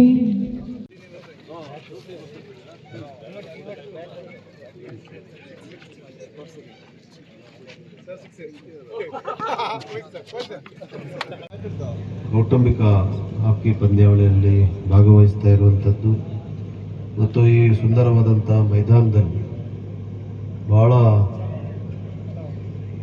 ಶಿಸ್ತುಬದ್ಧವಾಗಿ ಇದನ್ನು ತಾವು ಆಯೋಜಿಸ್ತಾ ಇರೋದ್ರಿಂದ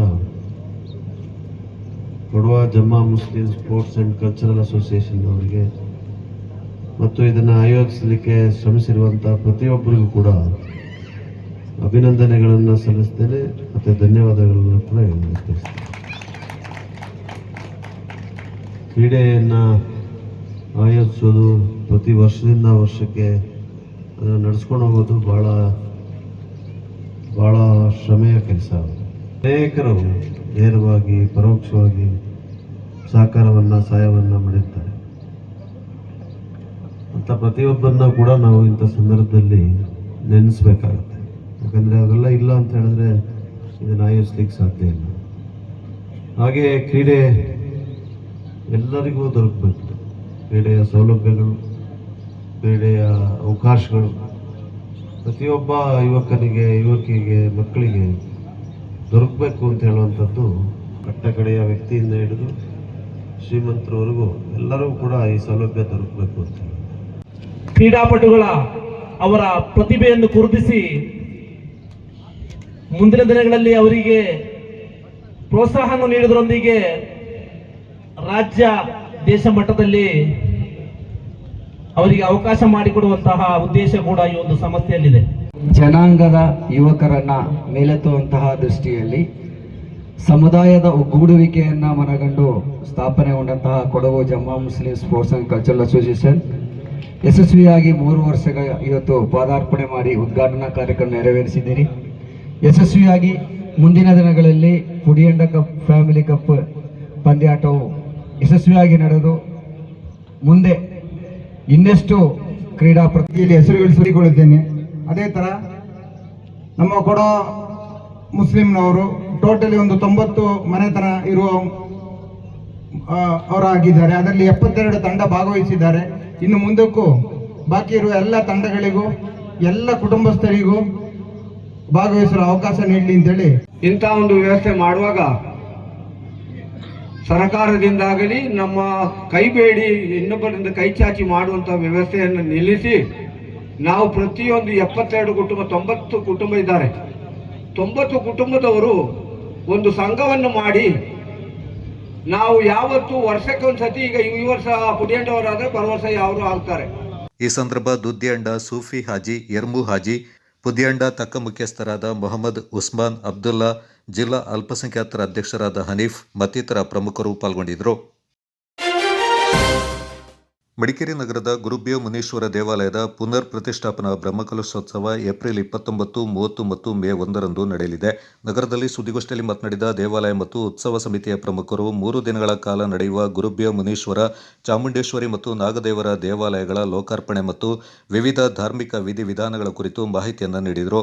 ಏಪ್ರಿಲ್ 29ರಂದು ಬೆಳಿಗ್ಗೆ 10:15 ಗಂಟೆಗೆ ಸಂಕಲ್ಪ, ಗುರುಗಣಪತಿ ಪೂಜೆ, ಸ್ವಸ್ತಿ ಪುಣ್ಯ ವಾಚನ, ಸ್ಥಳ ಶುದ್ಧಿ, ರುದ್ರಪಾಠ ಪಠಣ, ಸುದರ್ಶನ ಪೂರಕ ಪ್ರಾಯಶ್ಚಿತ್ತ ತಿಲಹೋಮ ನಡೆಯಲಿದೆ. ಸಂಜೆ 6 ಗಂಟೆಗೆ ಬನ್ನಿ ಮಂಟಪದಿಂದ ಗುರುಬ್ಯ ಮುನೀಶ್ವರ ದೇವಾಲಯದವರೆಗೆ ಮಂಗಳ ವಾದ್ಯದೊಂದಿಗೆ ಕಳಶ ಮೆರವಣಿಗೆ ಸಾಗಲಿದೆ. 7:30 ಗಂಟೆಗೆ ಪ್ರಸನ್ನ ಪೂಜೆ ನೆರವೇರಲಿದೆ. ಏಪ್ರಿಲ್ 30ರಂದು ಬೆಳಿಗ್ಗೆ 7 ಗಂಟೆಗೆ ಫಲನ್ಯಾಸದ ಪೂರ್ವಕ ಮಹಾಪ್ರಾರ್ಥನೆ, ಮಹಾಸಂಕಲ್ಪ, ಗುರುಗಣಪತಿ ಪೂಜೆ, ಸ್ವಸ್ತಿ ಪುಣ್ಯ ವಾಚನ, ಪ್ರಸಾದ ಶುದ್ಧಿ, ಆಚಾರ ವರ್ಣ, ಗಣಪತಿ ಹೋಮ ಬಳಿಕ ಪ್ರಸಾದ ವಿತರಣೆಯಾಗಲಿದೆ. ಸಂಜೆ 5 ಗಂಟೆಗೆ ಆದಿವಾಸ, ರಾಕ್ಷೋಗ್ನ ವಾಸ್ತು, ಕಳಶ ಪ್ರತಿಷ್ಠಾಪನೆ, ಪೂರ್ವಕ ಪೂಜೆ ಹೋಮ, ಕಳಶ ಸ್ಥಾಪನೆ, ತತ್ವ ಕಳಸ, ಆದಿವಾಸ ಕಳಸ ಸ್ಥಾಪನೆ, ರಾಕ್ಷೋಗ್ನ ವಾಸ್ತು ಹೋಮ, ಪ್ರತಿಷ್ಠಾ ಮೂರ್ತಿಗಳಿಗೆ ಆದಿವಾಸ ದಿಕ್ಪಾಲಕ ಬಲಿ, ಶಯನಾದಿವಾಸ ಬಳಿಕ ಪ್ರಸಾದ ವಿತರಣೆಯಾಗಲಿದೆ. ಮೇ 1ರಂದು ಬೆಳಿಗ್ಗೆ 6 ಗಂಟೆಗೆ ಗುರುಗಣಪತಿ ಪೂಜೆ, ಪುಣ್ಯವಾಚನ, ಪ್ರತಿಷ್ಠಾಪೂರ್ವ ಹೋಮ, ಬೆಳಿಗ್ಗೆ 10:20ರಿಂದ 11:15ರವರೆಗೆ ಸಲ್ಲುವ ಮಿಥುನ ಲಗ್ನದ ಶುಭ ಮುಹೂರ್ತದಲ್ಲಿ ಗುರು ಮುನೀಶ್ವರ ಹಾಗೂ ಚಾಮುಂಡೇಶ್ವರಿ ದೇವಿಯ ಕಳಶಪೂರ್ವಕ ಪರಿವಾರ ದೇವತಾ ಬ್ರಹ್ಮ ಕಲಶೋತ್ಸವ ಪ್ರತಿಷ್ಠಾಪನೆ ಜರುಗಲಿದೆ ಎಂದರು. ಶಿಥಿಲಾವಸ್ಥೆಗೆ ತಲುಪಿತ್ತು. ಸೊ ಶಿಥಿಲಾವಸ್ಥೆಗೆ ತಲುಪಿದಾಗ ಅಲ್ಲಿ ಏನು ಒಂದು ಚಿಕ್ಕ ಗುಡಿಯನ್ನು ನಾವು ಕಟ್ಟಿದ್ದು 2015ರಲ್ಲಿ, ಅದು ಕೂಡ ಈ ಮರದ ಬೇರು ಟೊಳ್ಳಾದ ಕಾರಣ ಅದು ಕೂಡ ಶಿಥಿಲಾವಸ್ಥೆಗೆ ಬಂತು. ಸೊ ಶಿಥಿಲಾವಸ್ಥೆಗೆ ಬಂದಾಗ ಈ ದೇವಾಲಯವನ್ನು ಹೀಗೆ ಬಿಟ್ಟರೆ ಆಗೋದಿಲ್ಲ, ಅದು ಇನ್ನು ಸಂಪೂರ್ಣವಾಗಿ ಬಿದ್ದು ಹೋಗ್ಬೋದು ಅನ್ನೋ ಪರಿಸ್ಥಿತಿಯಲ್ಲಿ ನಮ್ಮ ಗಜರಾಜ ನಾಯ್ಡು ಅವರು ಮತ್ತು ನಮ್ಮ ಕುಟುಂಬದವರು ಮತ್ತು ನಮ್ಮ ಎಲ್ಲ ಬಂಧುಗಳು ಎಲ್ಲ ಸೇರಿ ಒಂದು ಅಷ್ಟಮಂಗಲ ಪ್ರಶ್ನೆಯನ್ನು ನಾವು ಬಿಟ್ಟಿದ್ವಿ. ಪುತ್ತೂರಿನ ಶ್ರೀ ಸ್ವಾಮಿನಾಥ ಪಣಿಕರ್ ಅವರನ್ನ ನಾವು ದೇವಾಲಯಕ್ಕೆ ಕರೆಸಿದ್ರು. ಸೊ ಕರೆಸಿದ ಮಾತ್ರದಲ್ಲಿ ನಾವೇನೋ ಒಂದು ಚಿಕ್ಕದಲ್ಲಿ ಒಂದು ದೇವಸ್ಥಾನ ಕಟ್ಬಿಡುವ ಅಂತೇಳಿ ನಾವು ಒಂದು ಯೋಚನೆ ಮಾಡಿದ್ವಿ. ಒಂದೇನು ಮಾಮೂಲಿ ಒಂದು ದೇವಸ್ಥಾನ ಗೋಡೆ ಕಟ್ಟಿ ಒಂದು ಮಾಡ್ಬಿಡುವ ಅಂತ. ಸೊ ಪ್ರಶ್ನಾ ವಿಭಾಗದಲ್ಲಿ ಬರುವಾಗ ಅಲ್ಲಿ ಚಾಮುಂಡೇಶ್ವರಿಯ ಒಂದು ಸ್ಥಾನವನ್ನು ನೀಡಲೇಬೇಕು ಅನ್ನೋದು ಒಂದು ನಮಗೆ ಒಂದು ಗೋಚರ ಆಯಿತು. ಸೊ ಹಾಗೆ ಈಗ ಮುಖ್ಯವಾಗಿ ಶ್ರೀ ಗುರು ಭೀಮುನೇಶ್ವರನ ಒಂದು ಪ್ರತಿಷ್ಠಾಪನೆ ನಡೆಯಲಿದೆ ಮತ್ತು ಚಾಮುಂಡೇಶ್ವರಿ ಮತ್ತು ನಾಗದೇವರ ಪೂರ್ಣ ಪ್ರಮಾಣದ ಒಂದು ಬ್ರಹ್ಮಕಲಶ ನಡೆಯಲಿದೆ. ಮತ್ತು ವಿಶೇಷತೆ ಏನು ಅಂತೇಳಿ ಸುಮಾರು ಜನರಲ್ಲಿ ತಿಳಿದಿದೆ, ಏನು ವಿಶೇಷತೆ? ಸೊ ಬಹಳಷ್ಟು ಕೊಡಗಿನಲ್ಲಿ ಕಾಟೇರಮ್ಮನ ಪೂಜೆ ಮಾಡುವಂತಹ ಒಂದು ಬಳಗವೇ ಇದೆ. ಬಹಳಷ್ಟು ಈಗ ಯಾದವ ಸಮುದಾಯವಾಗಲಿ, ಮಡಿವಾಳ ಸಮುದಾಯ, ನಾಯ್ಡು ಸಮಾಜದವರಾಗಲಿ ಬಹಳಷ್ಟು ಸಮುದಾಯದವರು ಕಾಟೇರಮ್ಮನ ಪೂಜೆ ಮಾಡುವಂತ ಒಂದು ವಿಧಾನ ಇದೆ. ಸೊ ಕೊಡಗಿನಲ್ಲಿ ಎಲ್ಲಿಯೂ ಕೂಡ ಕಾಟೇರಮ್ಮನ ವಿಗ್ರಹ ಎಲ್ಲಿಯೂ ಕೂಡ ಪ್ರತಿಷ್ಠಾಪನೆ ಆಗಿಲ್ಲ. ಪ್ರಪ್ರಥಮವಾಗಿ ನಮ್ಮ ಈ ಗುರುಬ್ಯ ಮುನೇಶ್ವರ ದೇವಾಲಯದಲ್ಲಿ ಕಾಟೇರಮ್ಮನ ಒಂದು ವಿಗ್ರಹವನ್ನು ನಾವು ಪ್ರತಿಷ್ಠಾಪನೆ ಮಾಡ್ತಾ ಇದ್ದೀವಿ. ಸೊ ಭಕ್ತಾದಿಗಳು ಅದಕ್ಕೆ ನೇರವಾಗಿ ಪೂಜೆ ಮಾಡುವಂತಹ ವಿಧಿವಿಧಾನಗಳು ಅವರ ಸಂಪ್ರದಾಯ ಪ್ರಕಾರ ಹೇಗೆ ಪೂಜೆ ಮಾಡಬೇಕು ಅನ್ನೋದು ಕೂಡ ಅವರವರು ಬಂದು ಅಲ್ಲಿ ಪೂಜೆ ಮಾಡುವಂತ ವ್ಯವಸ್ಥೆಗಳಿದೆ. ಗುರುಬ್ಯ ಮುನೇಶ್ವರ ದೇವಾಲಯವು ಹಲವು ವರ್ಷಗಳ ಇತಿಹಾಸವಿದ್ದು ಹಲವು ವರ್ಷಗಳಿಂದ ನಮ್ಮ ಹಿರಿಯರು ಪೂಜೆ ಮಾಡ್ಕೊಂಡು ಬಂದಂಥ ದೇವಸ್ಥಾನ. ಈ ಹಿರಿಯರು ನಮ್ಮ ಗಜರಾಜ ನಾಯ್ಡು ಅವರು ಹೇಳಿದಾಗೆ ನಮ್ಮ ಕುಟುಂಬಸ್ಥರು ಅನೇಕ ಕಾಲದಿಂದ ಆ ದೇವಾಲಯವನ್ನು ಪೂಜೆ ಮಾಡ್ಕೊಂಡು ಬಂದು ಅಲ್ಲಿನ ಎಲ್ಲ ಕೈಂಕರ್ಯವನ್ನು ಕೂಡ ನಮ್ಮ ಕುಟುಂಬದವರು ಮಾಡಿರ್ತಾರೆ. ಈಗ ಪುನರ್ ಪ್ರತಿಷ್ಠಾಪನಾ ವಾರ್ಷಿಕೋತ್ಸವ, ಇದು ಬ್ರಹ್ಮಕಲಶೋತ್ಸವ ಹಾಗೂ ಪ್ರತಿಷ್ಠಾಪನೆಯನ್ನು ತಾರೀಕು 29, 30 ಹಾಗೂ ಮೇ 1ರಂದು ಬ್ರಹ್ಮಕಲಶೋತ್ಸವ ನಡೆಯಲಿದೆ. ಈ ಒಟ್ಟು ಖರ್ಚು ವೆಚ್ಚಗಳ ಬಗ್ಗೆ ವಿವರವನ್ನು ನೀಡಲಾದರೆ, ಈ ಶಿಲ್ಪಿಗಳಾದ AP ಕರುಣಾಕರರವರು ದೇವಾಲಯದ ನಿರ್ಮಾಣ ಕಾರ್ಯವನ್ನು ನಡೆಸುತ್ತಿದ್ದಾರೆ. ಒಟ್ಟು 50 ರಿಂದ 55 ಲಕ್ಷದ ವೆಚ್ಚದ ಗುಡಿಯನ್ನು ನಾವು ನಿರ್ಮಾಣ ಮಾಡಿದ್ದೀವಿ. ದೇವಾಲಯ ಮುನೇಶ್ವರ ದೇವಾಲಯ ಹಾಗೂ ಅಲ್ಲಿ ದೇವಿ ಚಾಮುಂಡೇಶ್ವರಿ, ಕಾತ್ನೇರಮ್ಮ ದೇವಿ ಹಾಗೂ ವೀರಭದ್ರ ಹಾಗೂ ಕ್ಷೇತ್ರಪಾಲಕ ಹಾಗೂ ನಮ್ಮ ನಾಗದೇವರ ಪ್ರತಿಷ್ಠಾಪನೆ ಆ ಗುಡಿಯಲ್ಲಿ ನಡೆಯಲಿದೆ. 29, 30, 3 ದಿವಸ ಇದೆ ಕಾರ್ಯಕ್ರಮಗಳು. ಬ್ರಹ್ಮಕಲಶೋತ್ಸವ ಹಾಗೆ 29 ಮೊದಲ ದಿನ ಸಂಜೆ 6 ಗಂಟೆಗೆ ಬನ್ನಿಮಂಟಪದಿಂದ ಮಂಗಳವಾರ ದೇವರೊಟ್ಟಿಗೆ ವಿದ್ಯುತ್ ಅಲಂಕೃತ ಮಂಟಪದಲ್ಲಿ ಕಲಶ ಹೊತ್ತು ಮೆರವಣಿಗೆ ಸಾಗಲಿದೆ. ಅಲ್ಲಿಂದ ದೇವಾಲಯದ ಹೊರಗೆ ತಲುಪಿ ಸಂಜೆ 7:30ಕ್ಕೆ ಪ್ರಸಾದ ವಿತರಣೆ. ತಾರೀಕು 30 ಹಾಗೂ 1ನೇ ತಾರೀಕು ನಡೆಯಲಿದೆ. ನಮ್ಮ ಹಿರಿಯರಿಂದ ಅಂದರೆ ಹಳೆಯ ಕಾಲದಿಂದ ಪೂಜಿಸಿಕೊಂಡು ಬರ್ತಾ ಇದ್ದಂಥ ದೇವಸ್ಥಾನ. ಮುಂಚೆ ಅದು ಒಂದು ಮರದ ಕೆಳಗೆ ದೇವರ ಕಟ್ಟೆ ಇತ್ತು. ಆ ಕಟ್ಟೆಗೆ ಎಲ್ಲರೂ ಪೂಜೆ ಮಾಡ್ಕೊಂಡು ಬರ್ತಿದ್ರು. ಕಾಲಾನಂತರ ಅಲ್ಲಿಂದ ಮರ ಕೊಂಬೆಗಳೆಲ್ಲ ಬಿದ್ದು ಕಡೆಗೆ ಕಟ್ಟೆಗೆ ಸ್ವಲ್ಪ ಹಾನಿ ಕಂಡಿತ್ತು. ಅದರ ನಂತರ ನಮ್ಮ ಮಹೇಶ್ ಎಂಟರ್ಪ್ರೈಸಸ್ ಸುಬ್ರಹ್ಮಣ್ಯ ಅವರು ಕುಟುಂಬಸ್ಥರೆಲ್ಲ ಸೇರಿ ಒಂದು ಚಿಕ್ಕ ದೇವಾಲಯ ಕಟ್ಟಿ ಅಲ್ಲಿ ಎಲ್ಲ ವಿಧಿವಿಧಾನಗಳನ್ನು ನಡೆಸ್ಕೊಂಡು ನಮ್ಮ ಮುಖ್ಯವಾಗಿ ಕುಲದೇವರು ಮುನೇಶ್ವರ ಸಂಬಂಧಪಟ್ಟ ಎಲ್ಲರೂ ನಮ್ಮ ಏನೇ ಒಂದು ಕಾರ್ಯಕ್ರಮ ಮಾಡಬೇಕಾದ್ರೆ ಅದನ್ನು ಮೊದಲಿನ ಪೂಜೆ ಮುನೇಶ್ವರನಿಗೆ ನಾವು ಪೂಜೆ ಕೊಟ್ಟು ಮಕ್ಕಳಿಗೆ ಮುಗಿ ಕೊಡೋದು ಅಂತ ಒಂದು ಕಾರ್ಯಕ್ರಮವನ್ನು ಇವತ್ತು ಮಾಡಿಕೊಂಡಿದ್ದೀವಿ. ಶ್ರೀ ಗುರುಪಿಯೋ ಮುನೇಶ್ವರ ಚಾಮುಂಡೇಶ್ವರಿ ನಾಗದೇವರ ಪ್ರತಿಷ್ಠಾಪನೆ ಪೂಜಾ ಕೈಂಕರ್ಯಗಳ ಬಗ್ಗೆ ಇದಿದೆ.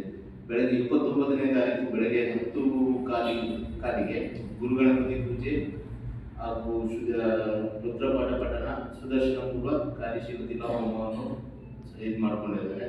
ಅದನ್ನು ಈ ಪರಿಪೂರ್ಣ ದೈವ ಕಾರ್ಯಕ್ರಮಗಳಿಗೆ ದೇವಾಲಯದ ತಂತ್ರಿಗಳಾದ ವೇದಮೂರ್ತಿ ಉಲ್ಲಾಸ್ ಹನುಮಂತ್ ಭಟ್ ಹಾಗೂ ವೇದಮೂರ್ತಿ ಗಣೇಶ್ ರಾಮಚಂದ್ರ ಭಟ್ ಅವರು ಬ್ರಹ್ಮಕಲಶೋತ್ಸವ ಪೂಜಾ ಕಾರ್ಯಗಳನ್ನು ನಿರ್ವಹಿಸಲಿದ್ದಾರೆ. ಗೋಷ್ಠಿಯಲ್ಲಿ ಹಿರಿಯ ಗೌರವ ಸಲಹೆಗಾರ ಗಜರಾಜ ನಾಯ್ಡು, ಉತ್ಸವ ಸಮಿತಿ ಅಧ್ಯಕ್ಷ ML ಸತೀಶ್, ಶೋಭಾಯಾತ್ರೆ ಅಧ್ಯಕ್ಷ R ರಾಕೇಶ್, ಪ್ರಧಾನ ಕಾರ್ಯದರ್ಶಿ CS ರಂಜಿತ್ ಹಾಗೂ ಖಜಾಂಚಿ ಪವನ್ CH ಪಾಲ್ಗೊಂಡಿದ್ದರು. ಬಲ್ಲಂಬಾವಟಿ ಗ್ರಾಮ ಪಂಚಾಯಿತಿ ವ್ಯಾಪ್ತಿಯ ಬಲ್ಲಂಬಾವಟಿ, ಪುಲಿಕೋಟು ಮತ್ತು ಪೇರೂರು ಗ್ರಾಮಗಳಲ್ಲಿ ನೆಟ್ವರ್ಕ್ ಸಮಸ್ಯೆ ಕಾಡ್ತಾ ಇದ್ದು ಗ್ರಾಮಸ್ಥರು ಸಮಸ್ಯೆಯನ್ನು ಎದುರಿಸುವಂತಾಗಿದೆ. ಸಮಸ್ಯೆಯನ್ನು ಕೂಡಲೇ ಸರಿಪಡಿಸಬೇಕು. ತಪ್ಪಿದಲ್ಲಿ ಜಿಲ್ಲಾಧಿಕಾರಿಗಳ ಕಚೇರಿ ಮುಂದೆ ಪ್ರತಿಭಟನೆ ನಡೆಸಲಾಗುತ್ತೆ ಅಂತ ಪುಲಿಕೋಟು ಗ್ರಾಮದ ಕಾಫಿ ಬೆಳೆಗಾರ ಮಣವಟ್ಟಿರ ದಯಾ ಚಿಣ್ಣಪ್ಪ ಎಚ್ಚರಿಕೆ ನೀಡಿದ್ದಾರೆ. ಸೋಮವಾರ ಏರ್ಪಡಿಸಿದ ಸುದ್ದಿಗೋಷ್ಠಿಯಲ್ಲಿ ಮಾತನಾಡಿದವರು, ವಿವಿಧ ವರ್ಗದ ಜನರಿಗೆ ನೆಟ್ವರ್ಕ್ ಸಮಸ್ಯೆ ಕಾಡ್ತಾ ಇದೆ. ವಿದ್ಯಾರ್ಥಿಗಳು, ಯುವಜನರು ಕೆಲಸ ನಿರ್ವಹಿಸಲು, ಓದಲು ಸಮಸ್ಯೆಯಾಗಿದೆ. ಬಲ್ಲಂಬಾವಟಿ ಗ್ರಾಮದಲ್ಲಿ ಕೆನರಾ ಬ್ಯಾಂಕ್ ಇದೆ. ಇಲ್ಲೂ ಜನಸಾಮಾನ್ಯರು ದೈನಂದಿನ ವ್ಯವಹಾರಗಳಿಗೆ ನಿಲ್ಲುವ ಪರಿಸ್ಥಿತಿ ಬಂದಿದೆ. ಪಡಿತರ ಪಡೆಯಲು ಸಹ ನೆಟ್ವರ್ಕ್ ಸಮಸ್ಯೆಯಿಂದಾಗಿ ತೊಂದರೆ ಆಗ್ತಾ ಇದೆ ಎಂದರು. ಬಲ್ಲಂಬಾವಟಿ ಪಂಚಾಯತಿಗೆ ಸೇರಿದಂಥ BSNL ಭಾರತೀಯ ಸಂಚಾರ ನಿಗಮ ಸುಮಾರು ಹಲವು ವರ್ಷಗಳಿಂದ ನಾವೆಲ್ಲ ಅದರ ಅವಲಂಬಿತರಾಗಿದ್ದೇವೆ. ಆದರೆ ಇತ್ತೀಚೆಗೆ ಒಂದು 16 ದಿವಸದಿಂದ ಪೂರ ಕಗ್ಗತ್ತರಾಗಿ ನಮ್ಮ ಊರೇ ನಿಂತಿದೆ. ಯಾವ ಡಿಜಿಟಲ್ ಸರ್ಕಾರ ಹೇಳ್ತದೆ, ಕೇಂದ್ರ ಸರ್ಕಾರ ಮತ್ತು ರಾಜ್ಯ ಸರ್ಕಾರ ಬೆರಳ ತುದಿಯಲ್ಲಿ ಎಲ್ಲವೂ ಇದೆ ಅಂತೇಳಿ, ಆದರೆ ನಮ್ಮ ಬೆರಳ ತುದಿಯಲ್ಲಿ ಏನೂ ಕಾಣ್ತಾ ಇಲ್ಲ. ಟವರ್ ಹತ್ತಿರದಲ್ಲಿ BSNL ಮತ್ತು ಜಿಯೋ ಮತ್ತು ಏರ್ಟೆಲ್ ಇದ್ರೂ ಕೂಡ ನಮಗೆ ಯಾವುದೇ ಸೌಲಭ್ಯ ಅದರ ಪ್ರಯೋಜನ ಆಗ್ತಾ ಇಲ್ಲ.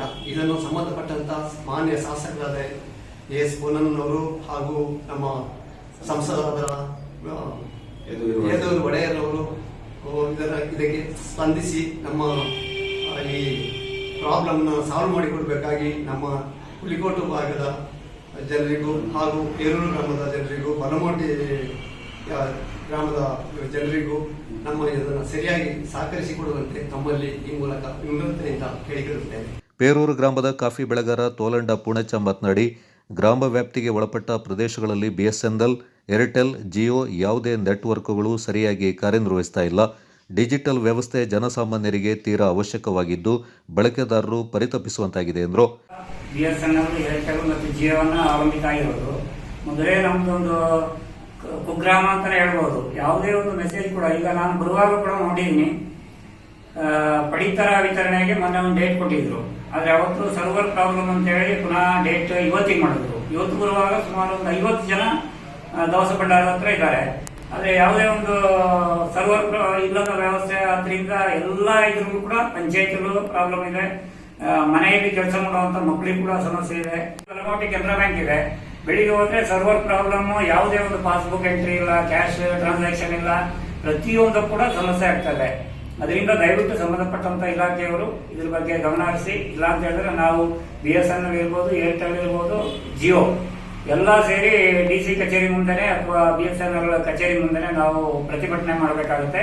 ದಯವಿಟ್ಟು ಸಂಬಂಧಪಟ್ಟವರು ಕೂಡಲೇ ಗಮನ ಹರಿಸಿ ಇದನ್ನ ಸರಿಪಡಿಸಿಕೊಡ್ಬೇಕು ಅಂತ ಹೇಳಿ ನಾವು ಕೇಳ್ತೀವಿ. ಗೋಷ್ಠಿಯಲ್ಲಿ ದೊಡ್ಡಪುಲಿಕೋಟು ಗ್ರಾಮದ ಕಾಫಿ ಬೆಳೆಗಾರ ಮಣವಟ್ಟಿರ ಹರೀಶ್ ಸುಬ್ಬಯ್ಯ, ಮಣವಟ್ಟಿರ ಹ್ಯಾರಿ ಕರಂಬಯ್ಯ ಪಾಲ್ಗೊಂಡಿದ್ದರು. Kodagu channel news, Duggala Sadananda, Napoklu. ನಿವೇಶನ ಹಕ್ಕುಪತ್ರ ನೀಡುವಂತೆ ಒತ್ತಾಯಿಸಿ ಪೊನ್ನತ್ಮಟ್ಟೆ ಪ್ರದೇಶದ ನಿವೇಶನ ರಹಿತರು ಹೋರಾಟವನ್ನು ತೀವ್ರಗೊಳಿಸಿದ್ದು ಮುಂಬರುವ ಚುನಾವಣೆಗಳನ್ನು ಬಹಿಷ್ಕಾರ ಮಾಡುವುದಾಗಿ ಘೋಷಣೆ ಮಾಡಿದ್ದಾರೆ. ಕುಶಾಲನಗರ ತಾಲೂಕಿನ ಚಟ್ಟಳ್ಳಿ ಗ್ರಾಮ ಪಂಚಾಯಿತಿ ವ್ಯಾಪ್ತಿಯ 49/13 ಸರ್ವೆ ನಂಬರ್ನ 1.80 ಎಕರೆ ಜಾಗವನ್ನು 2020-21ರಲ್ಲಿ ನಿವೇಶನ ರಹಿತರಿಗೆ ಹಂಚಿಕೆ ಮಾಡಲು ತಾಲೂಕು ಕಾರ್ಯನಿರ್ವಹಣಾಧಿಕಾರಿಗಳ ಹೆಸರಿಗೆ RTC ಮಾಡಲಾಗಿತ್ತು. ಆದರೆ ಪಂಚಾಯಿತಿ ನಿರ್ಲಕ್ಷ್ಯದಿಂದ ಕಳೆದ 6 ವರ್ಷಗಳಿಂದ ಜಾಗ ಮಂಜೂರಾತಿ ಪ್ರಕ್ರಿಯೆ ಪೂರ್ಣಗೊಂಡಿಲ್ಲ ಅಂತ ನಿವಾಸಿಗಳು ಆರೋಪಿಸಿದ್ದಾರೆ. ಈ ಹಿನ್ನೆಲೆ ಬಾಡಿಗೆ ಮನೆಗಳು ಹಾಗೂ ತೋಟದ ಲೈನ್ ಮನೆಗಳಲ್ಲಿ ವಾಸ ಮಾಡ್ತಾ ಇದ್ದ 29 ಕುಟುಂಬಗಳು ಮಂಜೂರಾದ ಜಾಗದಲ್ಲೇ ತಾತ್ಕಾಲಿಕ ಶೆಡ್ಗಳನ್ನು ನಿರ್ಮಿಸಿಕೊಂಡು ವಾಸ ಮಾಡ್ತಾ ಇವೆ. ಆದರೆ ಅದೇ ಪ್ರದೇಶದಲ್ಲಿ 11 kV ಹೈಟೆನ್ಷನ್ ವಿದ್ಯುತ್ ಸಂಪರ್ಕ ನೀಡಿರುವುದು ಅಪಾಯಕಾರಿಯಾಗಿದೆ ಎಂದರು.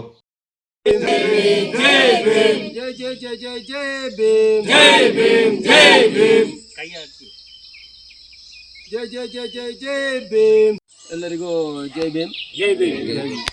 2020-21 ಸಾಲಿನಿಂದ ಚಟ್ಟಳ್ಳಿ ಗ್ರಾಮ ಪಂಚಾಯತಿಯಲ್ಲಿರುವ ಸರ್ವೆ ನಂಬರ್ 49/13ರ 1 ಎಕರೆ 80 ಸೆಂಟ್ ಜಾಗವನ್ನು ಸರ್ಕಾರ ನಿವೇಶನ ರಹಿತರಿಗೆ ಹಂಚಿಕೆ ಮಾಡಲು ತಾಲೂಕು ಕಾರ್ಯನಿರ್ವಹಣಾಧಿಕಾರಿಗಳ ಹೆಸರಿಗೆ RTCಯನ್ನು ಮಾಡಿಕೊಟ್ಟಿದ್ದರೂ ಕೂಡ ಪಂಚಾಯತಿ ಆಡಳಿತದ ದಿವ್ಯ ನಿರ್ಲಕ್ಷ್ಯದ ಕಾರಣ ಕಳೆದ 6 ವರ್ಷಗಳಿಂದ ಇದನ್ನು ಹಂಚಿಕೆ ಮಾಡದೆ ಹಾಗೆ ಬಿಟ್ಟಿರುವಂತಹ ಸಂದರ್ಭದಲ್ಲಿ ಸುಮಾರು 29 ಕುಟುಂಬಗಳು ಇಲ್ಲಿ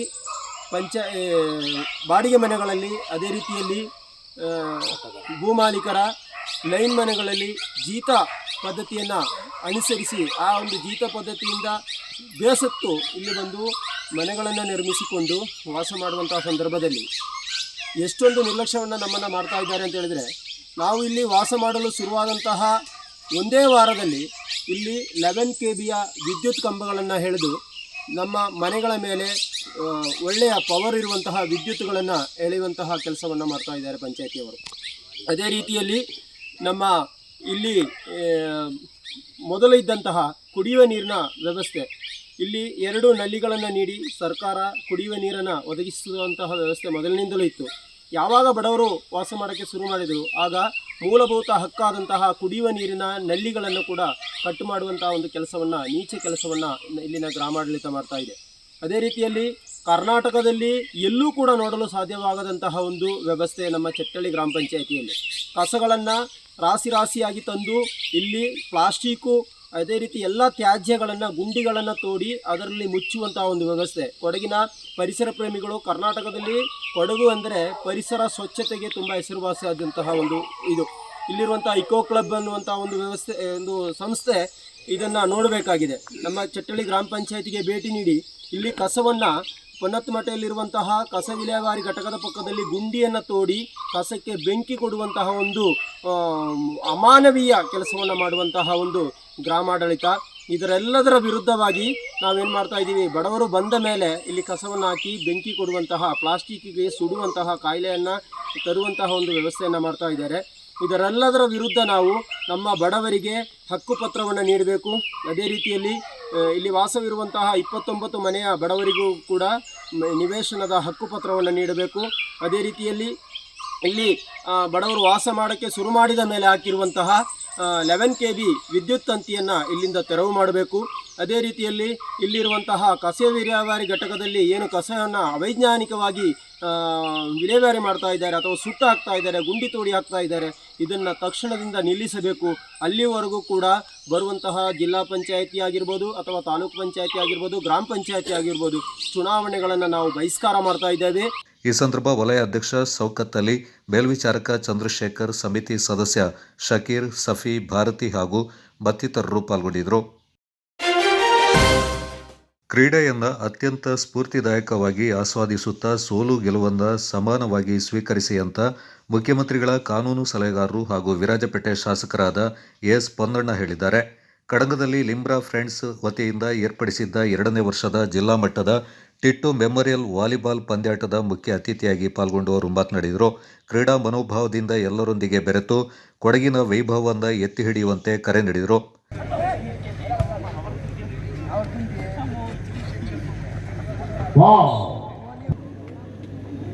ಆದರೆ ಸತತವಾಗಿ ಹಲವಾರು ವರ್ಷಗಳಿಂದ ತಾವೇನು ನಡೆಸ್ಕೊಂಡ್ಬಂದಿದ್ದೀವಿ, ನಿಜವಾಗ್ಲೂ ಇದನ್ನು ಮೆಚ್ಚಲೇಬೇಕು.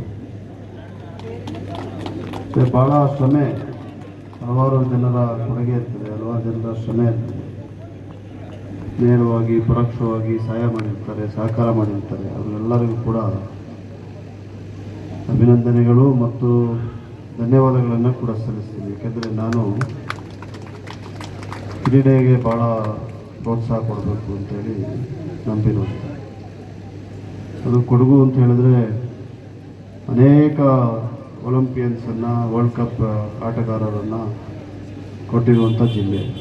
ಭೌಗೋಳಿಕವಾಗಿ ಜನಗಣತಿಯಲ್ಲಿ ಸಣ್ಣದಾದರೂ ಕೂಡ ದೇಶಕ್ಕೆ ದೊಡ್ಡ ಕೊಡುಗೆಯನ್ನು ಕೊಟ್ಟಿರುವಂಥ ಜಿಲ್ಲೆ ಅಂದರೆ ಕೊಡಗು. ಇದೇ ಸಂದರ್ಭ ಕಡಂಗ ಗ್ರಾಮದ ಅತಿ ಹೆಚ್ಚು ಅಂಕ ಪಡೆದ SSLC ಹಾಗೂ PUC ವಿದ್ಯಾರ್ಥಿಗಳಿಂದ ಲಿಂಬ್ರಾ ಫ್ರೆಂಡ್ಸ್ ವತಿಯಿಂದ ಶಾಸಕ ಎಸ್ ಪೊನ್ನಣ್ಣ ಅವರು ನೆನಪಿನ ಕಾಣಿಕೆ ನೀಡಿ ಸನ್ಮಾನಿಸಿದರು. ಇದೇ ಸಂದರ್ಭ ಆಯೋಜಕರು ಶಾಸಕರಾದ ಎಸ್ ಪೊನ್ನಣ್ಣ ಅವರಿಂದ ಶಾಲು ಹೊದಿಸಿ ಸನ್ಮಾನಿಸಿ ಗೌರವಿಸಿದರು. ಈ ಸಂದರ್ಭ ನಾಪಕ್ಲು ಬ್ಲಾಕ್ ಕಾಂಗ್ರೆಸ್ ಅಧ್ಯಕ್ಷ ಇಸ್ಮಾಯಿಲ್, ವಿರಾಜಪೇಟೆ ತಾಲೂಕು ಅಲ್ಪಸಂಖ್ಯಾತರ ಘಟಕದ ಅಧ್ಯಕ್ಷರಾದ ರಫೀಕ್ ಕೊಳಮಂಡ, ನಿವೃತ್ತ ಸೈನಿಕ ಅಬ್ದುಲ್ ಸಲಾಂ, ಗ್ರಾಮ ಪಂಚಾಯತ್ನ ಮಾಜಿ ಸದಸ್ಯ ಸುಬೈರ್ ಸಿಇ, ಶಾಫಿ ಎಡಪಾಲ, ಬದ್ರಿಯಾ ಮಸೀದಿಯ ಅಧ್ಯಕ್ಷ ಉಸ್ಮಾನ್ ಮತ್ತಿತರ ಪ್ರಮುಖರು ಪಾಲ್ಗೊಂಡಿದ್ದರು. ವಿಜಯ ಪ್ರೌಢಶಾಲಾ ಮೈದಾನದಲ್ಲಿ ನಡೆದ ಜಿದ್ದಿಯ ಹೊನಲು ಬೆಳಕಿನ ಫೈನಲ್ ಪಂದ್ಯಾಟದಲ್ಲಿ 4 ಸ್ಟಾರ್ ಎಡಪಾಲ ತಂಡವನ್ನು 21-17, 21-16ರ ನೇರ ಸೆಟ್ನಿಂದ ಮಣಿಸಿ ಟೀಮ್ ಅನ್ಸಾರಿ ಚಾಂಪಿಯನ್ ತಂಡವಾಗಿ ಹೊರಹೊಮ್ಮಿತು. Kodagu channel news, Ashraf Naufal, Kadanga. PM Shri Kendriya Vidyalaya Kodagu 7ನೇ ತರಗತಿ ವಿದ್ಯಾರ್ಥಿನಿ ಅಕ್ಷರ PP ಬೆಂಗಳೂರಿನ ಜಾಲಹಳ್ಳಿಯಲ್ಲಿ ನಡೆದ ರಾಜ್ಯ ಮಟ್ಟದ ಓಟದ ಸ್ಪರ್ಧೆಯಲ್ಲಿ ಪಾಲ್ಗೊಂಡು 80 ಮೀಟರ್ ತಡೆ ಓಟ, 100 ಮೀಟರ್ ಓಟ ಮತ್ತು 200 ಮೀಟರ್ ಓಟದ 3 ಸ್ಪರ್ಧೆಗಳಲ್ಲಿ ಪಾಲ್ಗೊಂಡು 3 ಚಿನ್ನದ ಪದಕಗಳನ್ನು ಪಡೆದುಕೊಂಡು ರಾಷ್ಟ್ರಮಟ್ಟದ ಸ್ಪರ್ಧೆಗೆ ಆಯ್ಕೆಗೊಂಡು ವಿದ್ಯಾಲಯಕ್ಕೆ ಮತ್ತು ಕೊಡಗು ಜಿಲ್ಲೆಗೆ ಕೀರ್ತಿಯನ್ನು ತಂದಿದ್ದಾರೆ. ಇವರು ಮರಗೋಡು ಗ್ರಾಮದ ಪೂಳಕಂಡ ಮನೆ ನಿವೃತ್ತ ಸೈನಿಕ ಪ್ರಸಾದ್ ಮತ್ತು ಕವಿತಾ ದಂಪತಿಯ ಪುತ್ರಿ.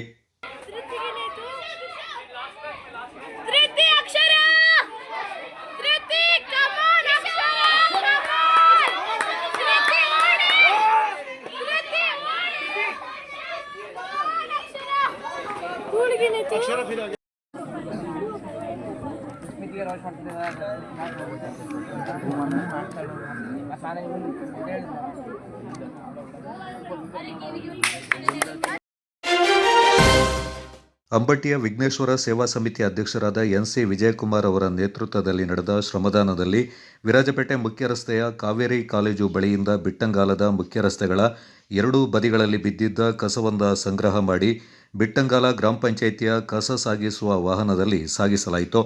ಈ ಸಂದರ್ಭ ಸಮಿತಿಯ ಉಪಾಧ್ಯಕ್ಷ ಅಟ್ರಂಗಡ ವಿಶ್ವನಾಥ್, ಕಾರ್ಯದರ್ಶಿ ಪ್ರಮೋದ್ ಇಂಜಿನಿಯರ್, ವಕೀಲರಾದ ಅಮೃತ, ಸದಸ್ಯರಾದ ಚಂದನ್, ಸುರೇಶ್, ಹೇಮಾವತಿ, ಶರಿ, ದಿವಿನ್, ಶರಣ್ ಸೇರಿದಂತೆ ಅನೇಕ ಸದಸ್ಯರು ಪಾಲ್ಗೊಂಡಿದ್ದರು.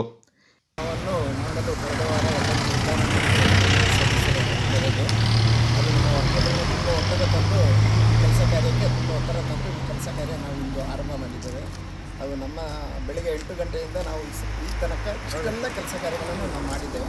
ಇನ್ನು ಮುಂದಿನ ದಿನಗಳಲ್ಲಿ ಇನ್ನೂ ಹೆಚ್ಚಿನ ಸಂಖ್ಯೆಯಲ್ಲಿ ಜನರನ್ನು ಸಂಗ್ರಹಿಸಿ ಈ ಕೆಲಸ ಕಾರ್ಯವನ್ನು ಆದರೆ ಏನು ಅಂತಂದರೆ ಮುಖ್ಯವಾಗಿ ಯಾರ್ಯಾರು ಮನೆಯಲ್ಲಿ ತಿಂಡಿ ವ್ಯವಸ್ಥೆನೂ ನಮ್ಮ ಮನೆ ಎದುರುಗಡೆ ತಂದುಬಿಟ್ಟು ಹಾಕುವಂಥ ಪರಿಸ್ಥಿತಿ ನಮ್ಮಲ್ಲಿ ನಿರ್ಮಾಣವಾಗಿದೆ. ಆದರೆ ಇದು ಗ್ರಾಮ ಪಂಚಾಯಿತಿಗೆ ಸಂಬಂಧಪಟ್ಟು ಗ್ರಾಮ ಪಂಚಾಯಿತಿ ಮುಖಾಂತರ ಎಲ್ಲರೂ ಸೇರಿ ಮಾಡಬೇಕಾಗಿರೋ ಕಾರ್ಯಕ್ರಮ. ಆದರೆ ಅವರು ಎಲ್ಲರೂ ಹಿಂದೇಟು ಹಾಕಿ ಇದ್ದು ಈ ಕೆಲಸ ಕಾರ್ಯ ಬಗ್ಗೆ ನಾವು ಮುಂದೆ ನಮ್ಮ ವಕೀಲರ ಮುಖಾಂತರ ಪ್ರೇರಿತ ಕಾರ್ಯಕ್ರಮ ಅಲ್ಲ, ಇದು ನಮ್ಮ ಒಂದು ಮನೆ ಸುತ್ತಮುತ್ತ ಅಂದರೆ ಇದು ಅಂಬಟಿ ಬಾಳುಗೋಡು ಗ್ರಾಮ. ಇಲ್ಲಿ ನಮ್ಮ ಮಕ್ಕಳು, ಇಲ್ಲಿ ಹಲವಾರು ದೊಡ್ಡ ದೊಡ್ಡ ರೆಸಾರ್ಟ್ಗಳಿದೆ. ಅಲ್ಲಿಗೆ ಬರುವ ಅತಿಥಿಗಳು ಬೆಳಿಗ್ಗೆ ಇಲ್ಲಿ ವಾಕಿಂಗ್ ಬರ್ತಾರೆ, ಸೈಕ್ಲಿಂಗ್ ಬರ್ತಾರೆ, ಬೆಳಿಗ್ಗೆ ಟೌನಿಂದ ವಾಯುವಿಹಾರಕ್ಕೆ ಜಾಗಿಂಗ್ ಬರ್ತಾರೆ. ಟೌನಿಂದ ಬರೋರು ಕಸನ ತಂದು ಇಲ್ಲಿ ಹಾಕ್ತಾ ಇದ್ದಾರೆ. ಅದು ಇಲ್ಲಿ ಆಗಬಾರ್ದು. ಇದು ಅವರ ಮನೆಯಲ್ಲಿ ಅವರ ಪಟ್ಟಣ ಪಂಚಾಯತಿಯಲ್ಲಿ ಏನು ವ್ಯವಸ್ಥೆ ಇದೆ ಅಲ್ಲಿಯೇ കസന ಹಾಕಬೇಕು ಅಂತೇಳಿ ನಾವು വൃത്തി ഉണ്ടാവും. നമുക്ക് ചെയ്ത പണി കാണും. ഇതിപ്പോൾ ചെയ്ത പണി കാണൂല. ഇതിപ്പോൾ തുടക്കല്ലേ.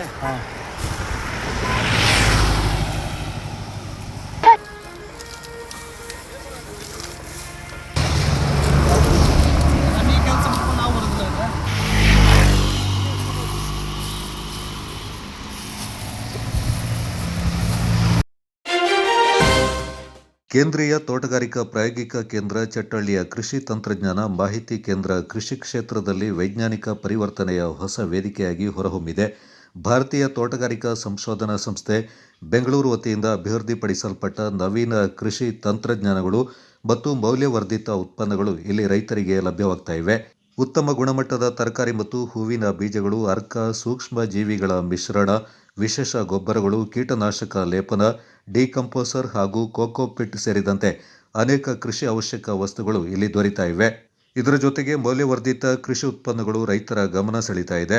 ಹಲಸಿನ ಬೀಜದ ಚಾಕ್ಲೇಟ್ ಮತ್ತು ಬಿಸ್ಕೆಟ್, ಬಾಳೆಹಣ್ಣಿನ ಪಾಸ್ತಾ, ಬಾಳೆ ಗಿಡದ ದಿಂಡಿನ ಜ್ಯೂಸ್, ಬಾಳೆ ಹಾಗೂ ಅಂಜೂರ ಮಿಶ್ರಣದ ಸಿಹಿ, ನೇರಳೆ ಹಣ್ಣಿನ ಬೇಟುಗಳು ಸೇರಿದಂತೆ ಹಲವು ಉತ್ಪನ್ನಗಳು ಕೃಷಿಗೆ ಹೊಸ ಆದಾಯದ ಮಾರ್ಗಗಳನ್ನು ತೆರೀತಾ ಇವೆ.